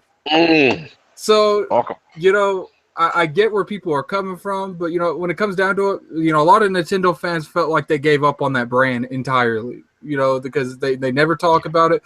I mean, look at the Wii U. We went an entire generation without Zelda. An entire generation without Zelda. So, at the end of the day, I'm glad. I felt like they showed solid games, and, you know, what they failed to do, what they did that, you know, not necessarily, you know, the competition failed to do, but for the most part they did. That they showed what's coming out this year. Hello. And I have to respect that. They showed out like, look, like, you know, we got stuff next year. You know, they did do that, you know, foreshadow to the future of Metroid Prime 4, and, you know, that dude coming out and said, yo, leave me alone. We're making a Pokemon game. You don't have to tweet me. You don't have to blow me up. I am making one. So, you know, and then they showed that Pokemon Direct. The sour taste was high. and then they showed stuff like, you know, the Fire Emblem. They showed Xeno. They showed, you know, it's clear that, you know, we're getting the Odyssey. We're getting the Mario and Rabbids. I mean, that's a lot of first party, you know, some of that, you know, Game of the Year contender all in this year. Talk about it. So if I have to give it, I have to give them a B. Okay. Lord Sarvin, I heard you chuckling in the background. I know you had a lot to say about this subject, about Grandpa Nintendo's Direct/press conference. Lord Sarvin, I need you in here. What is your feeling? So my feeling on this, and this is a general feeling about E3 as a whole. For me, E3 is that time of year when you want these companies to come out and wow you and surprise you and make you excited for stuff that you didn't know was coming and stuff that's coming soon. And I think more than anyone else, they got that right this year. Nintendo went, and I don't care how many years Metroid Prime 4 is out, it's coming. And the fact that they were willing to just put that out there, that to me is what E3 is about. Wow me, floor me with something I haven't heard about before. And then you support that by telling me that all these other great games that we may have heard something about are coming soon. I mean, Xenoblade Chronicles looks amazing. It's a vast, open world, deep JRPG. They released the last iteration of it not too long ago on the new 3DS. These are huge games. The fact that they're confident that it's coming out this year, although I think it might get pushed a little bit, but the fact that they're confident it's coming out this year, but it's really something special. I think they hit it out of the park, man. And then you're talking about ARMS came out this past Friday. Haven't had a chance to touch yet, but we already know we're in love with it. Splatoon next month. Fire Emblem, a proper Fire Emblem, Mario Rabbids, all of this stuff that's coming out soon. It's just and Mario Odyssey. What can you say about Mario Odyssey? They really went back to that formula that people have been waiting for a long time. I loved the Wii U Super Mario World and Super Mario Land, 3D Land. But this goes back to Galaxy 1, Galaxy 2, Sunshine, the original Mario 64. This is what people have been waiting for. And by all accounts, it looks amazing. So to me, honestly, they hit it out of the park in terms of that wow factor and flooring people. I don't know if anybody saw the video of people watching the conference from the Nintendo World Store here in New York. Yes. And when that Metroid came up, it was bouncing in there. Like people were going crazy. You know, and then apart from the Direct, afterwards during the Treehouse presentation, then they announced more stuff that they didn't announce in the Direct. This is when they announced the Metroid: The Samus Returns for the 3DS. So I think the pacing after the Direct was great. The fact that they had more stuff to show, to me they knocked it out of the park. And the booth was amazing. The booth was jumping and the booth was amazing. Floor presence was spectacular. Yeah. I, What was your I give him mhm. I give him a strong A minus. The A first A given. Okay, Lord. You won't be getting an A from me. From Mm. me. Wait, Lord Addict. Now, just real quick before, because I'm gonna jump in next, and I know Lord King's coming after me. What I was gonna say is, Lord Saw, Lord Addict. Why couldn't they get an A from? Just curious. I felt like, that they might have showed me stuff, but I felt like you can't show me half the perspective. There's still a lot of mystery when it comes to them. If they would have came out there and had gameplay for like a Pokemon, maybe that would have swayed me to give them that extra inch. They got a lot of first party studios. The fact that it was 25 minutes long, maybe I want to give them an A. Okay. So, because if they would have made it a little longer, they could have showed more stuff. Gotcha. And, okay. So you're I wanted to more. see more on their online infrastructure. We Good should point. be seeing That's a stuff good on point. that right now. That's a They valid didn't point. give any kind of detail into why they're going to be charging $25 a year. Mhm. So I felt like these missing questions, it's not nothing they showed. The stuff they showed for the most part was good, besides, the Skyrim thing. It's not necessarily anything against Skyrim. That's going to do well on that's going to do well where it is, but it's just the fact that I've played Skyrim on 2 platforms. I've put 1,000+ hours on the Xbox 360. I'm done with Skyrim. Anyone who buys Skyrim, that's all them. But I personally, you personally, you good. You good on that Skyrim. I feel you. I'm gonna jump in. I think Lord Sovereign, our minds are melding right now. Oh man, I mean, coming into Nintendo, such low expectations, such low. And Lord King jokingly makes and no disrespect to the mentally disabled community, but we make a joke that it's like you have that special needs child, so whenever they do something, you're like, wow, he did it. So you come in with very low expectations with Nintendo because they beat to their own drum, right? And Lord Addict knows, like, I said was before hyped. that started, it was going to be dog shit. That was Lord Addict knows. I stood up for that Pokemon Direct. I work nights. I stood up for that Direct thinking that a Pokemon is going to get announced and was thoroughly disappointed with that entire show. I had no confidence coming in to Nintendo's press conference. I said, we're going. And then, remember, Lord Addict, let's preface it, right? Then they're like, oh, it's not going to be 35 minutes. It's going to be 25 minutes. I'm like, what are they doing? I was like, it's bad enough. Y'all don't got a press conference, a legit one. Then y'all shortening the Direct. Like, so coming into, I'm like, Nintendo, whatever, right? Nintendo, baby. Exactly. So I'm coming in with a very, very disgusted attitude. I start to watch it, and it was just like, body blow after body blow after body blow. They're announcing the Skyrim stuff. They're announcing the Zelda DLC. We're getting a Fire Emblem, a legit game.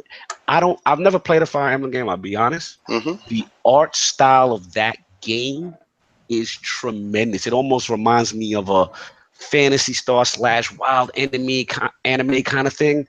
Love what I seen from that.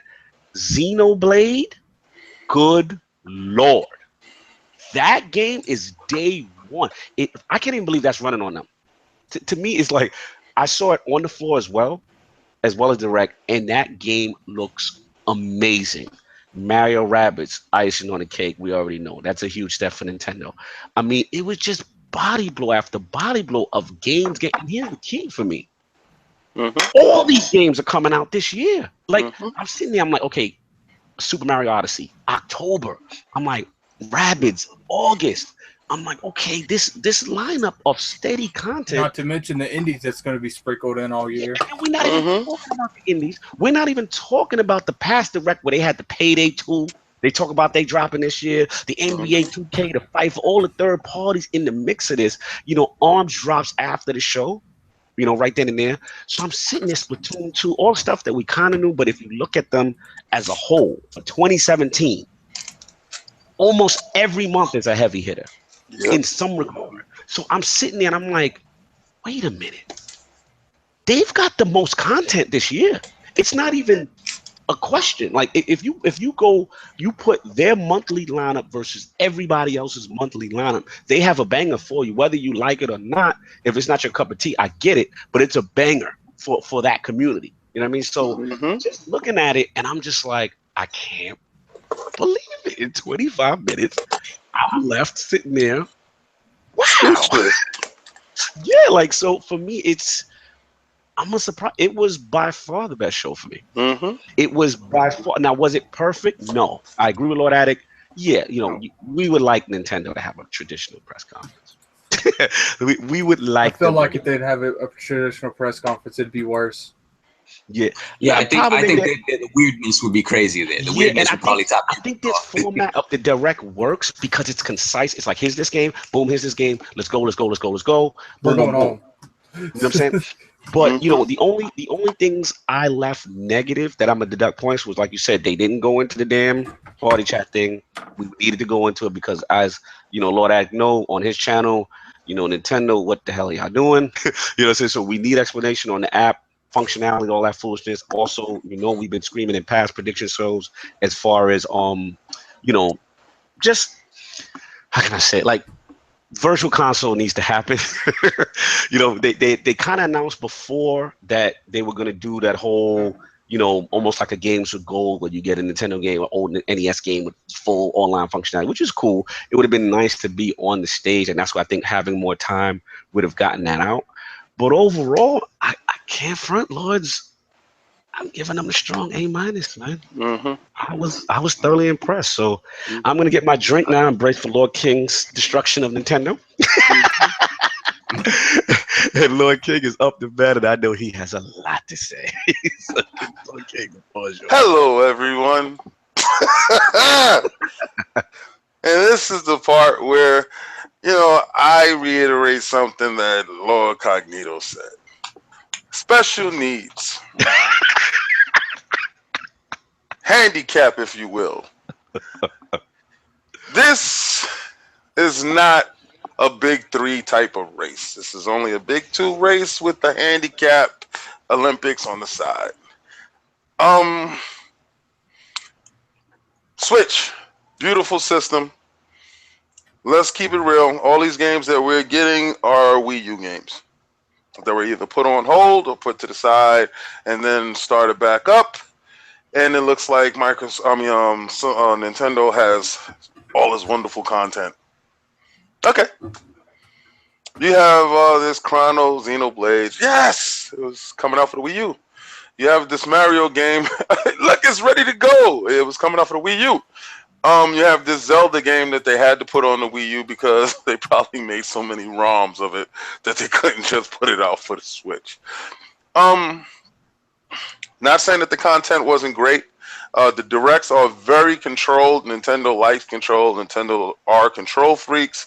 So whenever they are out in the public, it comes off as weird, awkward, and unrehearsed, a la Ubisoft. So, what would I rank the show based off of content? I'm going to have to give them the B+. Wow. Wait a minute. That is impressive for Lord King.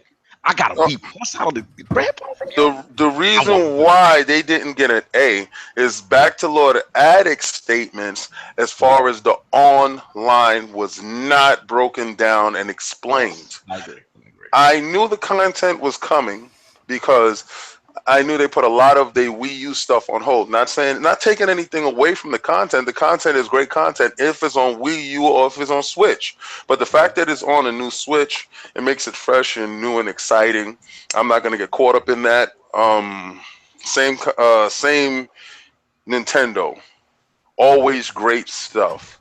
So the fact that they were able to control the direct, I don't know how long ago. That direct was probably done a month ago, and he just kept doing little tweaks and stuff to it, opposed to a. Wait a minute. One last thing, King, and yes. I want to ask you this, Lord King, specifically, because I think we completely dropped the ball on something huge. What? How did we feel about Rocket League? We didn't talk about Rocket League. Oh, I was gonna end with that. Sorry. Yeah, I was gonna end with that because the Switch is showing when they do content that is Switch only content, not Wii U and Switch content, that the system is very capable as far as like the FIFA, for those who call it FIFA, it shows that the system is very capable in handling this current gen's graphics. All right. So when they showed Rocket League, which is a very social game, which is a very online heavy game that gave me hope for their online infrastructure. The fact that they did reiterate last night that they will continue to stick with the phone, as the cell phone will bring a better experience when it comes to their online chat system. I was disappointed in that. Yes. But again, Nintendo has been known to think outside of the box, and until I actually have that product running in my hand, I'm not going to give any judgment on it, because they have proved me wrong in the past. And like they proved everybody wrong with the Switch. Everybody said it would fail. Everyone said that it wouldn't be viable. Everyone said, why are you doing this? And then everybody's like, I need one. So just shut up and let Nintendo do their thing. They're separate. They're not part of. It's not a big three. It's a big two, and it's this dude that's over there doing his own thing. He really doesn't care what these other guys are doing, because he knows that he knows best, and you just have to go along for the ride. You're not in control. It's like getting an Uber and you're riding with the premium experience, and you're not driving this ship. Let me ask you to do their thing. Let me ask you a question, Lil King, because I'm floored by your ranking. To get or be anything from Lord King or Nintendo, I'm going to shed a tear right now. That means it moved you somewhere. Yeah, it is. So, my question is, you make a comment that you don't consider them the big three, right? Right. So what about now that them beating to their own drum, not doing the conventional stuff, going so left field out of the norm, but now having the numbers to back it? Having the numbers to say we're winning MPD, does that at least sway you that they're getting back in the conversation as far as being in the mix to compete for the title? They can't be in a big three. Can't be a big three when you have inferior technology. You're always going to be a step behind it. It's just, you always got to make concessions for this other stuff. So the stuff that you see that will be broad based on the big two, they can't do. You understand? So it's nice that FIFA was looking good, but was it graphically intense? Was it an anthem? Right. No, absolutely not. So, but we've seen that doesn't matter. Because it doesn't matter. Right. There goes back to my point. They're beating to their own drum, but it does matter if you want to consider them as a big three. It is not, because a big three, what I consist of, that you're able to either run or compete. If you can't even get it to run, you can't compete. Okay. Now, this question I will pose to you guys is anything that they showed, can that not be run on the Xbox One X? Absolutely. I agree with you. Because I'm going to jump in on that too. Because absolutely, but it goes back to what we talked about on our podcast before we left for E3, where it's just like I'm speaking purely in terms of numbers. Right. Obviously, it's the latecomer to this quote unquote generation, so it's going to be hard for them to make up those numbers. Now, in terms of a month to month winning from here on out, if they have the consoles in the wild. I see it very difficult, especially for Xbox, to compete numbers wise. I could see people just on the strength of the PlayStation name continuing to sell well, and winning some months towards the end of the year. But the new hotness at the end of this year is going to be the Switch that people could not pick up early on in the year. Right. Yeah. And the Xbox One X. Now, the pricing of the Xbox One X prices it out of a lot of people's range.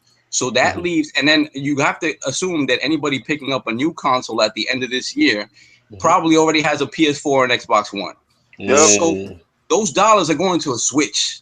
I understand what you're saying, and you're talking about on a purely number standpoint.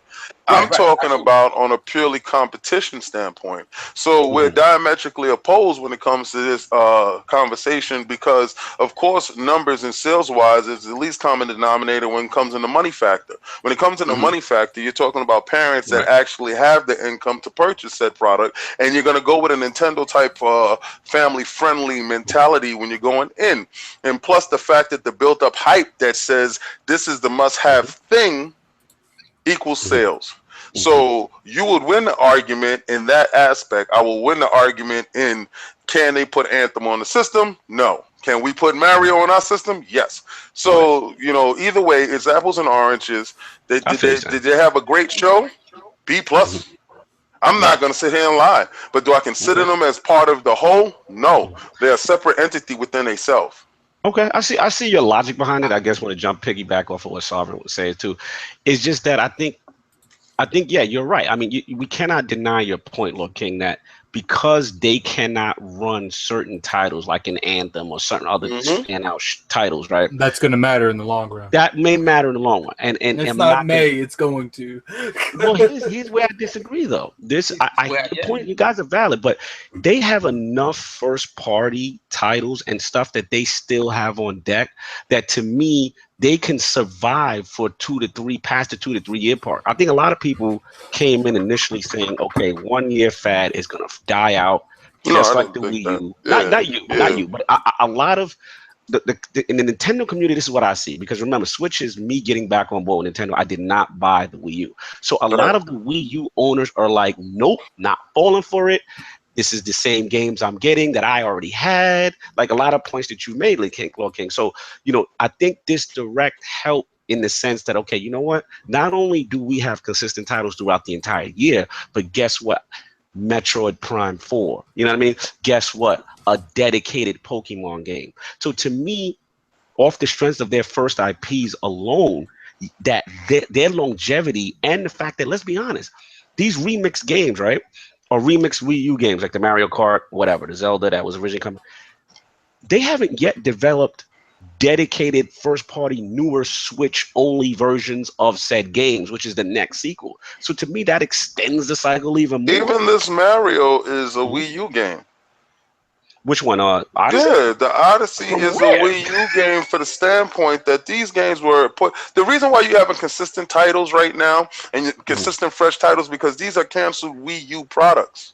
But not Odyssey. Odyssey was not. That was built on Switch tech. Like I've never seen any information. No, on Odyssey. they would never say that this coding was done for the Wii U. Once the Wii U failed, that was a boon for the Switch.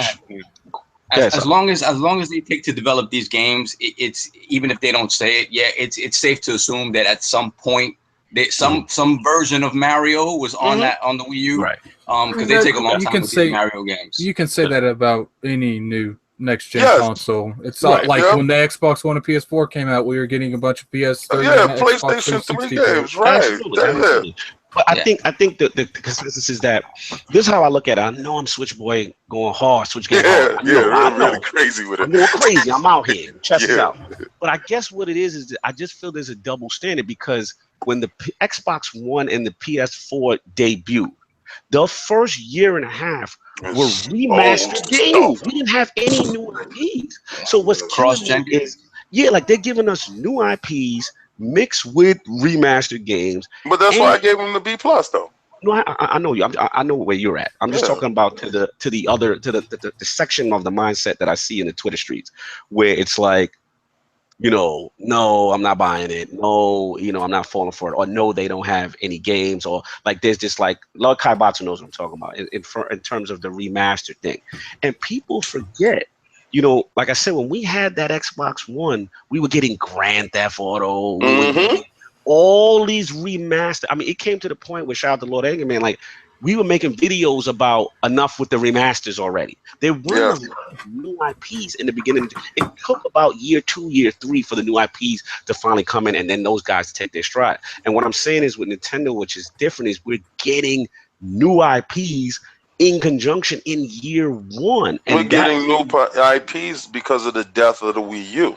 Right. And new IPs because like there wasn't no arms before that. You can't say that was. Oh no. Yeah. That you can honestly say that was developed for the Switch. After I played the game and I see the game and I said, it was very. It's a very likable Let's game. be real here. It probably took a year to develop that game. Yeah, it's not one of those games that was heavily developed and laid in the corner. Like it's a nice game. Price wise, I'm really not not for the liking the price. Yeah, no. That game is a $19.99 game, and they're capitalizing over the lack of content or lack of diversity in the content, and it's a new IP. So yeah, shout out to Nintendo.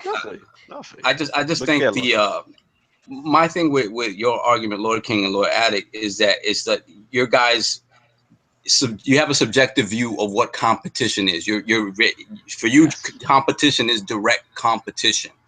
I think at this point, we've seen that with the numbers that they sold thus far and the numbers they're probably going to continue to sell, if the units are out in the wild, the third parties are not going to have an issue with putting. It's not about third parties having an issue. It's about the hardware can't run. It's not that hardware is not capable. It's just fine. But that's what I'm talking about. I'm not talking about putting those games on. I'm talking about then you playing with a caveat. But it's not the caveat because again, you're making a direct comparison. And you said yourself, it's apples and oranges. Right. So yeah, exactly. So it's like neither argument is right nor wrong. Right. No, and that's what I'm saying. Right. My thing is that competition is going to happen regardless, because at the end of the day, the dollars that they're fighting for are the same dollars, and that's my thing. So whether it's not purely a financial thing, but the dollars that are going to be spent are going to be dictated by the experiences on there. And like I said, like all this stuff that you're talking about that can run on a PS4, Xbox One. The chances that somebody already has a PS4, Xbox One are pretty high. Right. So my thing is that by the sheer number of consoles they're probably going to sell, we're going to see new and different IP from them and from the third parties also. I think we're going to be surprised at what third parties are going to start putting out on this machine. And it's going to be different from what's on the other two machines. But I think, again, that's going to create competition. It won't be direct competition. You're not going to see, Foundry comparisons. You're not going to see that. But it's going to create a segmented audience, and the fact that Switch Lite is going to. When I was amazed at FIFA for most, it was because it wasn't a step back. Right. It was an actual product. It was what the hell? They did it. Like, so when you stepped up to the plate, you was like, oh my God, they did this. But the reason why you didn't see a need for speed on it, because that thing will blow up. So back to your argument is, financially, they're going to dig the hell out of your pockets. But competitive wise, they're not even close. So this is my thing. If in a couple of years, it probably won't touch Sony, but if in a couple of years, in terms of console sales, they've usurped Xbox, then are they not part of that conversation? Is there not competition? What you said when they usurp Xbox, and what factor? What happens when in terms of console sales, in terms of sales? Okay. So you're saying that their 60 million is equal to PlayStation 60 million, right? No. I'm talking about PlayStation. Let's just say they both have 60 million out. No, that won't happen. Your PlayStation will be beyond that. I'm saying I don't see them usurping PlayStation. It's a very real possibility they can usurp Xbox. With the 25 million? With the 25 million sold, we're close to 30 million right now, and these guys got out for 6 million. But you're talking about Nintendo's worldwide appeal that Xbox doesn't have. Which and as well, and European charts. We can't deny the fact that Nintendo is dominating Japan, including Sony. Oh no, listen. I'm not denying his argument. From a tri-territory standpoint, it's possible. His argument is valid as hell. Like, of course, those numbers is fantastic. Whoop-de-woo. I don't. The thing is this. is very limited in my selection and my purchase. It's really planned out, to be honest with you. Whatever I can't get over there, I'm gonna get over here. So that AAA title and that Mario, that's cop. All that other stuff is iffy. That's it. Right. And that's for you though. That's and then you got the other person. The masses. Right. You got Tommy. Yeah. That mother brought him a Switch. Right. So Tommy has no other choice but to invest his dollars, and ask mommy to invest his dollars in Switch stuff. It's good. That's nice. But when Tommy goes over to Big Jimmy's house and Big Jimmy is playing Anthem, and Tommy can't get Anthem, you're right. Tommy is going to his mommy. Yo, what's up with this, bro? I need that Anthem in my life. So that Xbox One X Tommy already has the system that has Anthem. Well, see, that's what y'all looking at. Right, you're looking at that late in the game. Right. But that's all I'm saying. I'm not gonna give them the second console caveat. I'm not giving them that. We talking about purely off of sales. Let's go purely off of sales then. Let's go toe to toe off of these sales. Let's talk these numbers then. Let's really get at this right here. Let's get at this. When you go in the store, you see this, you say, yeah, I want that Zelda. That Zelda is fantastic. But can I get that same experience when I put on Zero Horizon Dawn? Yes, I can. Because the numbers dictate that they don't care. They're still buying the system, and it's outselling those big Horizon. Zelda outsold that, and the Switch is outselling that. So you want to talk head for head and competition? The numbers say right now, MPD, they're smashing, and Nintendo is winning that. Graphical games that you're looking for. So you are the minority in that. Exactly. And I'm the minority. Lord, Attic is the minority when it comes to it. What we're talking about is it's in a dangerous zone where this is the sweet spot they're rocking out right now. But once everybody realizes they hustle, because it's a hustle. I'm going to say that I've always been the first person to, I've always been the first person to say, third parties don't matter to me. But the thing is when you go into a store and you're trying to invest into a console to play games, the Switch is not the first one by far, by any means. The only reason the panel here are saying, third parties aren't as important is because we have, regardless if it's a PC, PlayStation, Xbox, we have another platform to play those third party games on. And that's where Nintendo is going to lack because the Wii was a miracle the way it blew up. I don't think they'll get that success again. And since they can't support these third-party support, they won't even come close to the numbers that their competition's doing. Well, let's move on because we've been going on. We stood on this for no reason. It will remain to be seen what will happen. We all strongly feel how we feel. Yeah, it's just the conference we talking about. We got into a numbers game. Conference is a B plus. What the hell you want from me? You're not getting an A. What the hell? How much you lobby? On that note, we could have moved on from Nintendo. We all agree that we felt they had a solid show. And now we left to the final two. And we're going to get off with Sony. Sony is up to bat. The conference, the impression. Anyone can jump in on this. Let me go first, being that I segmented to the end. Sony's conference is a solid conference. I thought they was going to probably show a little bit more. The fact that the other conference didn't force their hand to do anything kept them in a position where they can just win. They expounded on the games that they showed last year, so I see that's a lot of negative stuff on Twitter, Instagram, and stuff like that. So my feeling for them, they get a B. The content that they did show was very alluring, very enticing. I will be purchasing a lot of those games when they do come out. Again, they stayed pat. They were like playing poker, and they didn't have to, double down. They didn't have to do anything. They just, rested on their hand and continue to go forward. So they get a solid B from me. Nintendo edged them out with their content, with the fact that they're showing more, and Nintendo would have got an A. So yeah, I give Nintendo over Sony. Sony gets a B for not pushing their hand when they could have. Okay, fair enough. Lord Addict, Sony. I think Sony gets an A simply because they had good pacing. You know, for the most part, there was kind of VR is not my thing. So, to me, that was like a little bit downward spiral. But, then they picked it up with, the God of War. Then they picked it up with. Did you try any VR while you was at the show? Yes. Oh, Yeah, he actually did. We actually did. Look, can you be impressed with us? Sorry. I would like to know your games that you played. That's for the after show. But no problem. So, I liked Sony. I do put them over Nintendo because I felt like, if I look at it from a perspective as a first, console, they're just automatically going to have the edge over something I play on the side, if you get what I'm saying.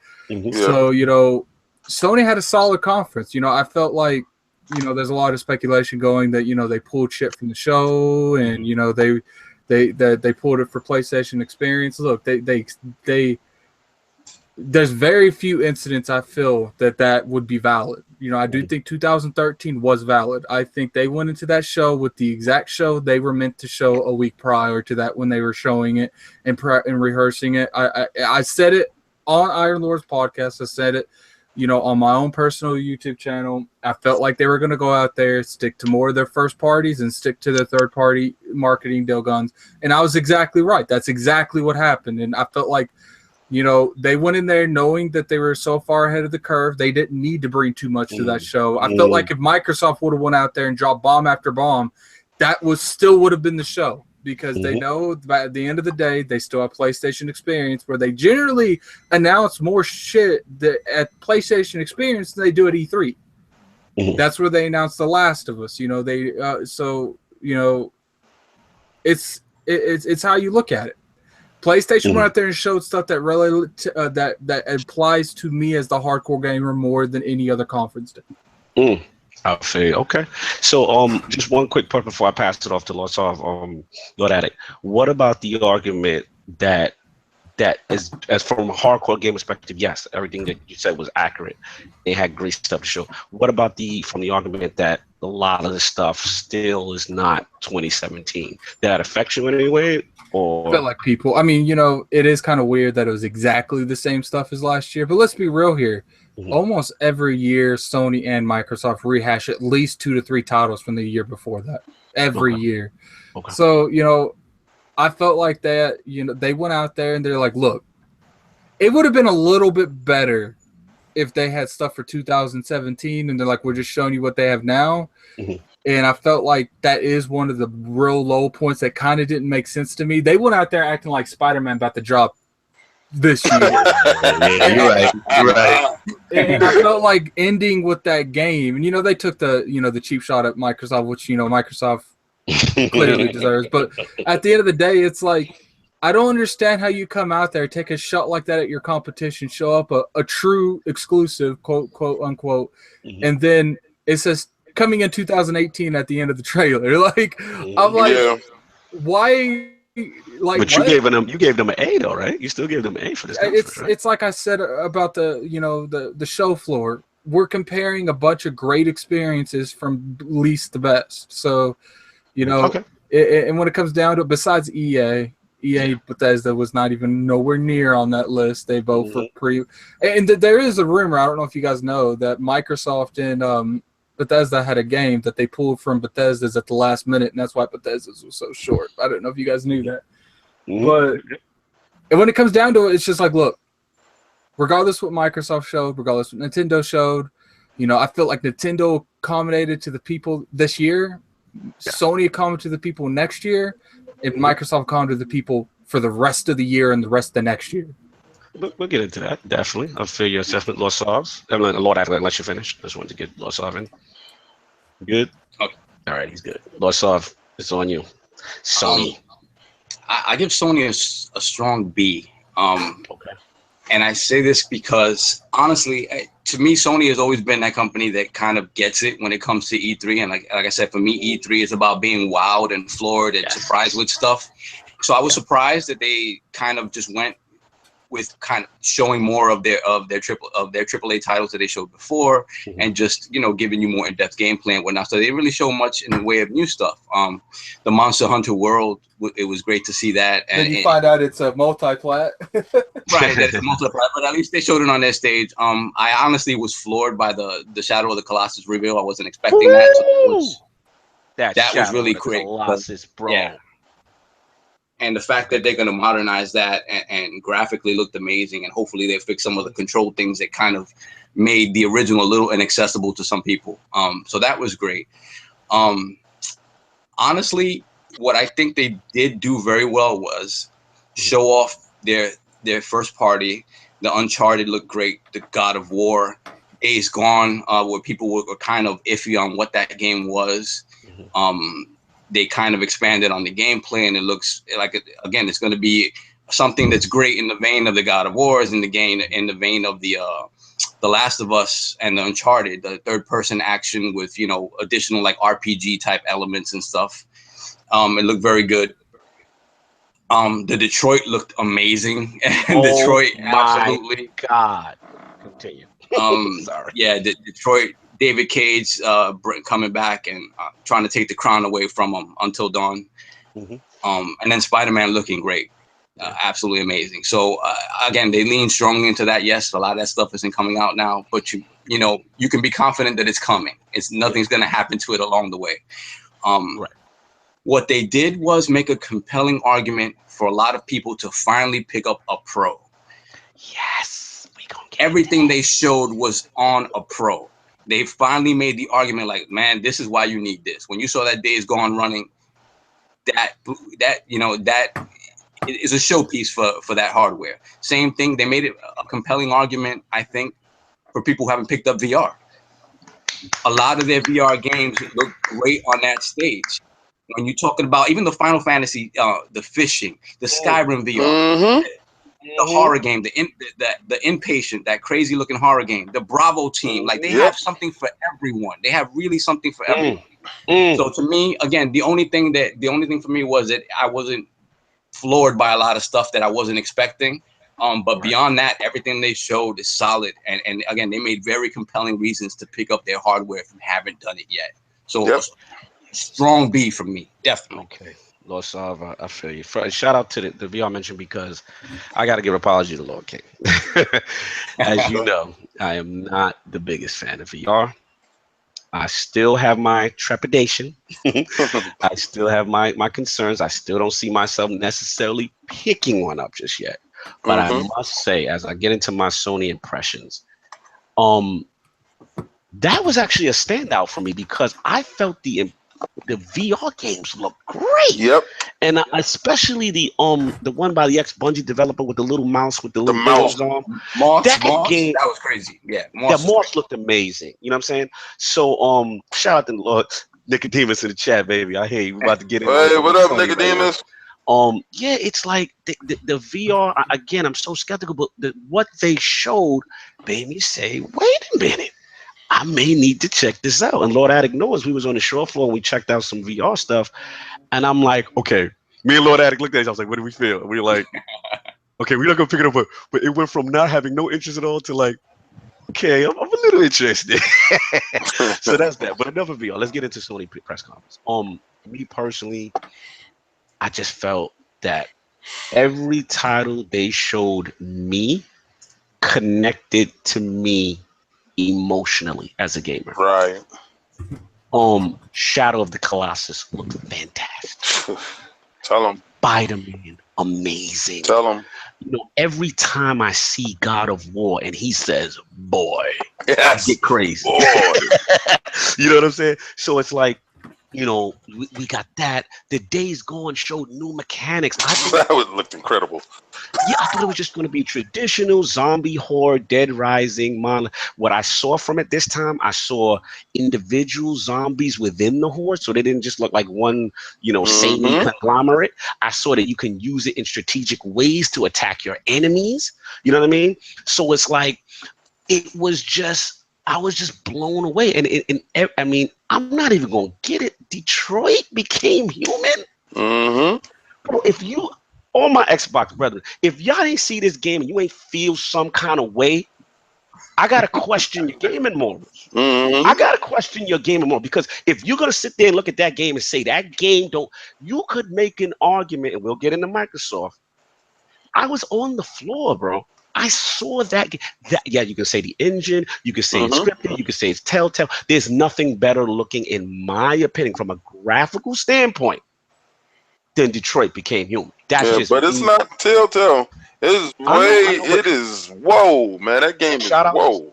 Shout out to Senjin Sage, because me and him were going back at it, you know. And he's like, well, you know, with the engine and scripted and all that. I get it, but until you show me a Telltale game or something of that irk that looks like that, I felt graphically that was there, along with Battlefront, maybe, you know, a couple others. But overall, I mean, I gotta say, like, Sony's conference gets a strong B. The only reason why I didn't go higher, because I'm so excited, is because the punch in the gut was, okay, I took a step back. What's coming out this year? Yeah. Right. And we got, what was the big one? Because it was two that come out this year, right? What was the big one that's coming out this year, Solve? Out of the Gran Turismo and Uncharted. Yeah, and Uncharted DLC. Right. So when I looked at God of War, all this other stuff, I'm like, damn, I'm not getting one of those. No, not yet. Sit down and wait.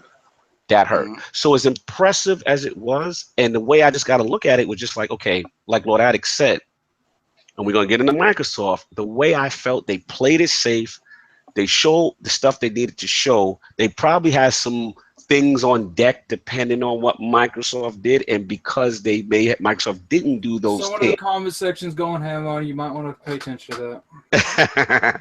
It's all good, but the whole thing is just like, I feel that it was solid, but you got to subtract from the release dates. But other than that, man, I mean, you know, I was very excited about the place. I know I'm probably in the minority based on the polls and all that other stuff, but I liked it. Hey, I'm hoping I'm pronouncing that even a little bit correct. What the hell is Hellblade? Does anyone know what Hellblade is? Oh, it's coming. That's the Senua's Sacrifice. Yeah, Senua's Sacrifice. It's about that girl who has like dementia, and she's like, she doesn't know if she's attacking like enemies or not. It's kind of supposed to be like this kind of psychological action thriller type thing. Oh, so it's a pass for me. Okay. It's coming as digital only. A matter of fact, just know that. I've heard about that one. Knack 2. I'm actually. They didn't even show that shit. I know. No, it was on the floor. It was on the floor, but it wasn't at the conference. No, it wasn't. It is kind of a smack in the face to come out this year and not be in the conference. Because they got their numbers from the snake oil salesman, so they said, we're not promoting your crap anymore. And Anko mentions Ni no Kuni too, which is also big. Oh. That was beautiful, and that is a huge. That's game. Coming this year, right? Yeah. That's what they said. Yes. Yeah. So that game. Yeah. And regardless to how we feel, you know, with the whole Destiny 2 controversies, resolutions, content, it was on their stage. They showed more exclusive stuff. Yeah. Do I like it? No, but Sony has that. You know what I mean? Yep. So again, it's compelling arguments to buy a Pro, like Lord Harp said, to buy these things, because as the controversy came out, there's going to be 4K 30 parity. Yep. You know, between that. For people, I know that's going to be in the comment section saying, well, PlayStation has no games really coming out at the end of the year that I want to play. Yo, they had Persona, they had Noah, exactly. They had a very strong beginning of the year. Dominant first half that they had. Neglect that. So really, they're playing with house money. They don't. That's why they did nothing. Yeah, they just could show you some, okay, and that's it. But that's what I got on the Sony. I know we're running off. I want to get into the final topic. If everyone's got that Sony rock off, let's go. This is the one we're saving for last. The Microsoft press conference. What do we have to say? What do we feel? Rankings, and whoever wants to set it off, let's set it off. I'll go first. All right. I have been doing extensive thought. I watched it twice because me, Lord Cognito, and Lord David were there. Lord King were there. So, I realized that when I watched it the first time that, you can't really have a stable mind being there with all the fireworks and all the atmosphere and the adrenaline running through you and, seeing these come live, it's not easy to really have a rational thinking when it comes to it. All right. Good. If I were to put anything with the big three, I would go Nintendo and Microsoft and Sony pretty much head to head. I would probably lean more towards Sony because they have more games that appeal to me, but I'm not putting Microsoft too far behind them. I felt like I was saying in a Xbox Live party yesterday, I blame Anchorman.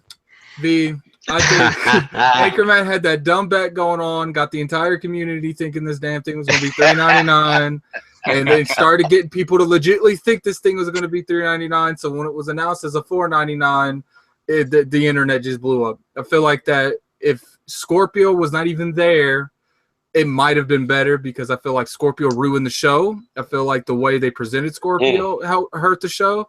I feel like the way they presented their first parties, I felt like that hurt the show. If they would have fixed how they did their first parties, they spent more time on Anthem than they did the game that's going to be debuting with the X day for day. Made no sense to me. I get that they want to do Gamescom. That makes me think that they might have an average Gamescom now because they're going to rehash shit that was at E3 at Gamescom. That's besides the point. It's a completely different video. So what do I think? I think that they had a very average, very solid show, just like Sony. But Microsoft at this point right now, with the criticism going on about the first-party studios, that they don't have any first-party games, right there was made it like, yo, you can criticize us for that, completely valid, because they did not go out there show anything new. Okay, then you get to the third party. I will say one thing. You have people talking about diversity. The same people that are going out there and, being on Bloodborne, being on these huge indie games. It's not like Microsoft took like the worst stuff that's on Steam. They took some of the best indie games on Steam, and Black Desert, that surprised me. So I think they had a solid show. I think would have made it way better is if they cut down so much on the titles they showed more gameplay on State of Decay, showed more gameplay on Crackdown, showed solid presentations of the only games that we know of that's coming out besides Sea of Thieves, because that was my big issue. I'm a huge State of Decay fan. People were sleeping on this game crazy. Microsoft, you did not do anything better to show people that this game needs to be purchased. Not even a little bit. Crackdown, same thing. You did not show these people anything even a little bit remotely that this game should be picked up. You had Terry Hughes come out there, get everyone pumped, and be like, you know what? Today you're going to be dropping bombs. Tomorrow you're going to be dropping buildings. I did not see one building drop in that trailer. I'm just gonna be straight up serious. I did not see one building drop in that. To make a tweet the next day to say that it's still there, but Now, I've been told that Phil Spencer has referred to the new that Tell's game, the Conqueror looking dude. He's referred to this as a first party title, so I feel like maybe Microsoft has picked up this IP, and the platforming in this game, because it came from an Oculus game, it's completely been redefined to fit a console experience. I feel like that might be a home run. I feel like they might have a new mascot there. It might not be huge AAA budget, everyone's be talking about, but I do feel like people will pick up a game for that franchise. Yeah, a lot of potential there. I feel like, they're in a position where they've put all this, they pretty much, what I feel like Microsoft did, there's two things I feel like they did. One, they picked out some of the best indies that's possibly there that don't really have anyone to speak for. It's like they went into the middle of an ocean, threw out a bunch of bait, and was like, whatever gets tugged on, great analogy. We are getting that. Great analogy. Okay. Two, I feel like this wasn't for the gamers. First off, E3 is not for the gamers, it's for the press.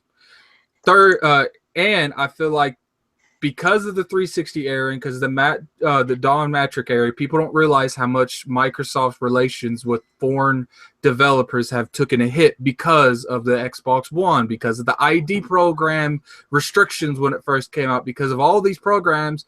They're like, look, we are going to put anything that you guys want in the ID program. We're going to showcase it to show you we mean business.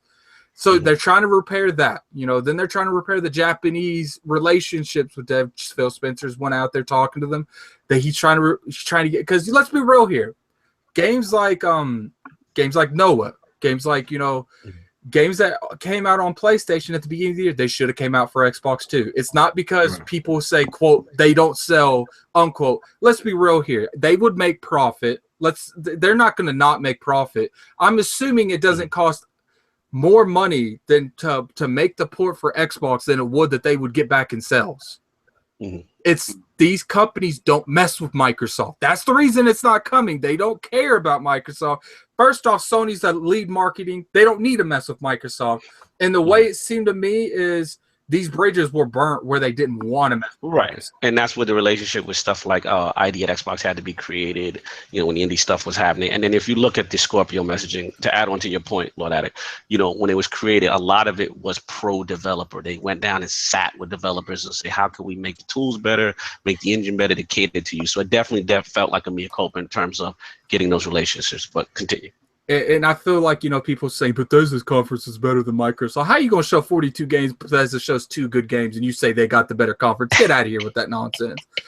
And you know, Sony had solid games. They did, you know, but when it comes to it, like, they had more games that appeal to me. And the reason I see Microsoft get more of an appeal on Twitter and stuff is Microsoft had like 2 genres of every game. A game in every genre, and possibly 2 to 3. You know, they had Dark Souls clones, they had racing clones, they had a Super Smash Brothers clone. I mean, they had, you know, they had platformers, they had weird looking guitar games, and you know, they had something for literally everyone. But my biggest thing is, how are you going to end the conference with a third-party title? Ooh, shots fired. That's my biggest thing, and you know, that's why I said Sony's shot was validated. I don't understand. You know, third parties can end their title with third parties because that's their platform. But how is a first party studio and a platform holder going to come out there and give the shine onto another platform? And that made no sense to me. Like, and people are like, "Well, it's their biggest blockbuster." So they go out there, show a game with no HUD. Doesn't even necessarily look like it might not even be gameplay. I don't think they've ever came out and said if that's gameplay or not. Digital Foundry has confirmed vertical slice. Okay, so it's a vertical slice, so it's pretty much made in game. It's made in the game engine. So how are you going to say that's the biggest block? But see, this is what kills me about people is it's like the bait and switch. It's like the biggest bait and switch you possibly can do. Like, I get that this is, and you know what? Another thing that kills me, I feel like this game wouldn't even getting a little bit of pool of Destiny wasn't existing. And they're really going on. People are like, well, no one's calling this game the Destiny Killer. Everyone is calling this game the Destiny Killer. Even the devs that are making it are calling it the Destiny Killer. Oh, so look at these. You're lucky that we're already 2.5 hours into this shit, or I would put you in here and roast you like a marshmallow, Anchorman. But anyway, I'm done. Don't get distracted. But I need you to get your ranking. What was the rating you gave the Microsoft Conference? Now that you rewatched it twice, how you felt initially when you watched it. An A-. Wow. For all of that. Well, here's the thing. Like, I'm next. Well, here's the thing. I just nitpicked it. Like, you know, like my biggest thing was the first party. The games that I'm hyped for, they didn't show light on. And I get that they want to save it for, you know, more of a Gamescom. But here's the thing. You only have E3. A lot of people, casual gamers, watch E3. It's a huge convention. People know about it. I can go into an Xbox Live party, say, yo, what's E3? They're going to be like, dude, that's that conference that's in LA. I can go into an Xbox Live party of casual people like, yo, you watching Gamescom? What's that? Yeah. People don't know what a foreign version of E3 is. They don't keep up with it. Like that. All the things, you seem to have a lot of demerits on the conference, right? Outside of the diversity and stuff. So for all the merits, like, for you to give it a A-, that's beautiful. That's the same way I feel about Nintendo. That's pretty high. I'm actually surprised by that. So I'm just give me the positive. What pushed it there? Was it just the pure diversity? I feel like it was, you know, it was mainly a lot of hope. It was like, Microsoft, okay. it was feedback. Microsoft took all the feedback, they've been doing their developing, they've been doing their software engineering, they've been fixing the dashboard, how people want it. They're like, look, we know you want Japanese RPGs. We know this. We got you. E3. No doubt. Dragon Ball Z was on the conference on the Microsoft stage. Yeah. So, Huge. and Ashton looked phenomenal. It looked like oh my god, and it plays great. It looked like a great Dark Souls game with an aspect that doesn't make it a clone because it's built around co-op and it doesn't just have co-op thrown in it. You know, they had really solid indie devs. I don't know if Nicodemus is still in the chat, but you got someone that's a hardcore PlayStation dude that he doesn't necessarily rip on Xbox, but he's like, look, they don't have nothing for me. This dude put the Scorpio emblem in his name because of that conference, okay? I ran into Nicodemus post-show, and we had some talk because he was actually feeling it. It might not appeal to me on 100% rotation, but I was very impressed by the way that they were like, look, and I know the reason they didn't show Crackdown. I know the reason they didn't show State of Decay a whole lot because they wanted all those games in there, and that's the reason. But I still have to think you spent more time on Anthem than Crackdown, and for that, I can't give you more than Sony. I just can't because Sony did spend more times. It's like Microsoft. But wait, technically you did though because you gave them A-. You gave I gave. So you don't give Sony an A. Yeah, I gave Sony. Oh, you gave Sony A. Okay, got you. My fault. I apologize. It's like Microsoft went in like, yo, let me use your Uzi, and then Sony's like, I got my Uzi. I don't need to use yours. Got you. All right. So Lord King. Okay. I know you called next. Yes. I called next because I just wanted to flesh out the thoughts ahead of time. Like Lord Attic said, he watched the show 2 times. I watched the show 2 times as well. I watched it when I got back to the hotel, and I watched when I got home after I decompressed while I was relaxing. And being on the show floor, it gives you a different view of what's going on. I went into the show with a lot of preconceived notions, a lot of expectations on how I thought the show should be done and how I thought the show should end and how it should begin and how everything should have interacted. And I was disappointed in that standpoint while I was there. Now, after going to everybody else's show and seeing their screens, Microsoft's presentation on the floor is second to none. Second to none. The lighting, the screen that was in the back. Oh, no, I agree. 4K screen. Oh, yes. Yeah, you're right. Sorry. The ambiance of it was so incredible that it will make you take a step back. They showed you a Porsche. I know that really doesn't mean a lot to many, but it means. But for the premium experience, right? It means a lot for those Forza guys, and those Forza guys are in force.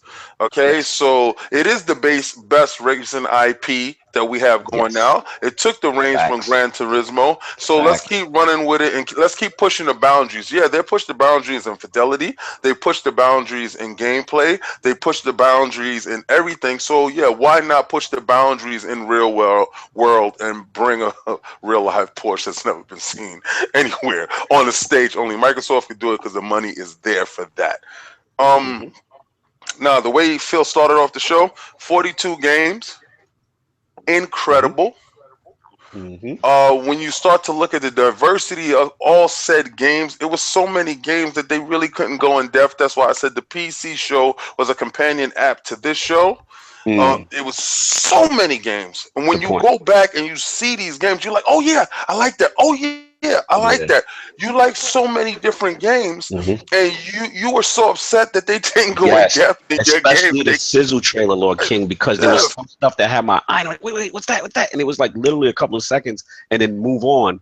And it's like you said, it almost felt like the PC Gamer Show was the companion app because you got a little bit more in depth with those games that they breezed past. Those intimate games, that last night, those other games, that shift, those games are fantastic.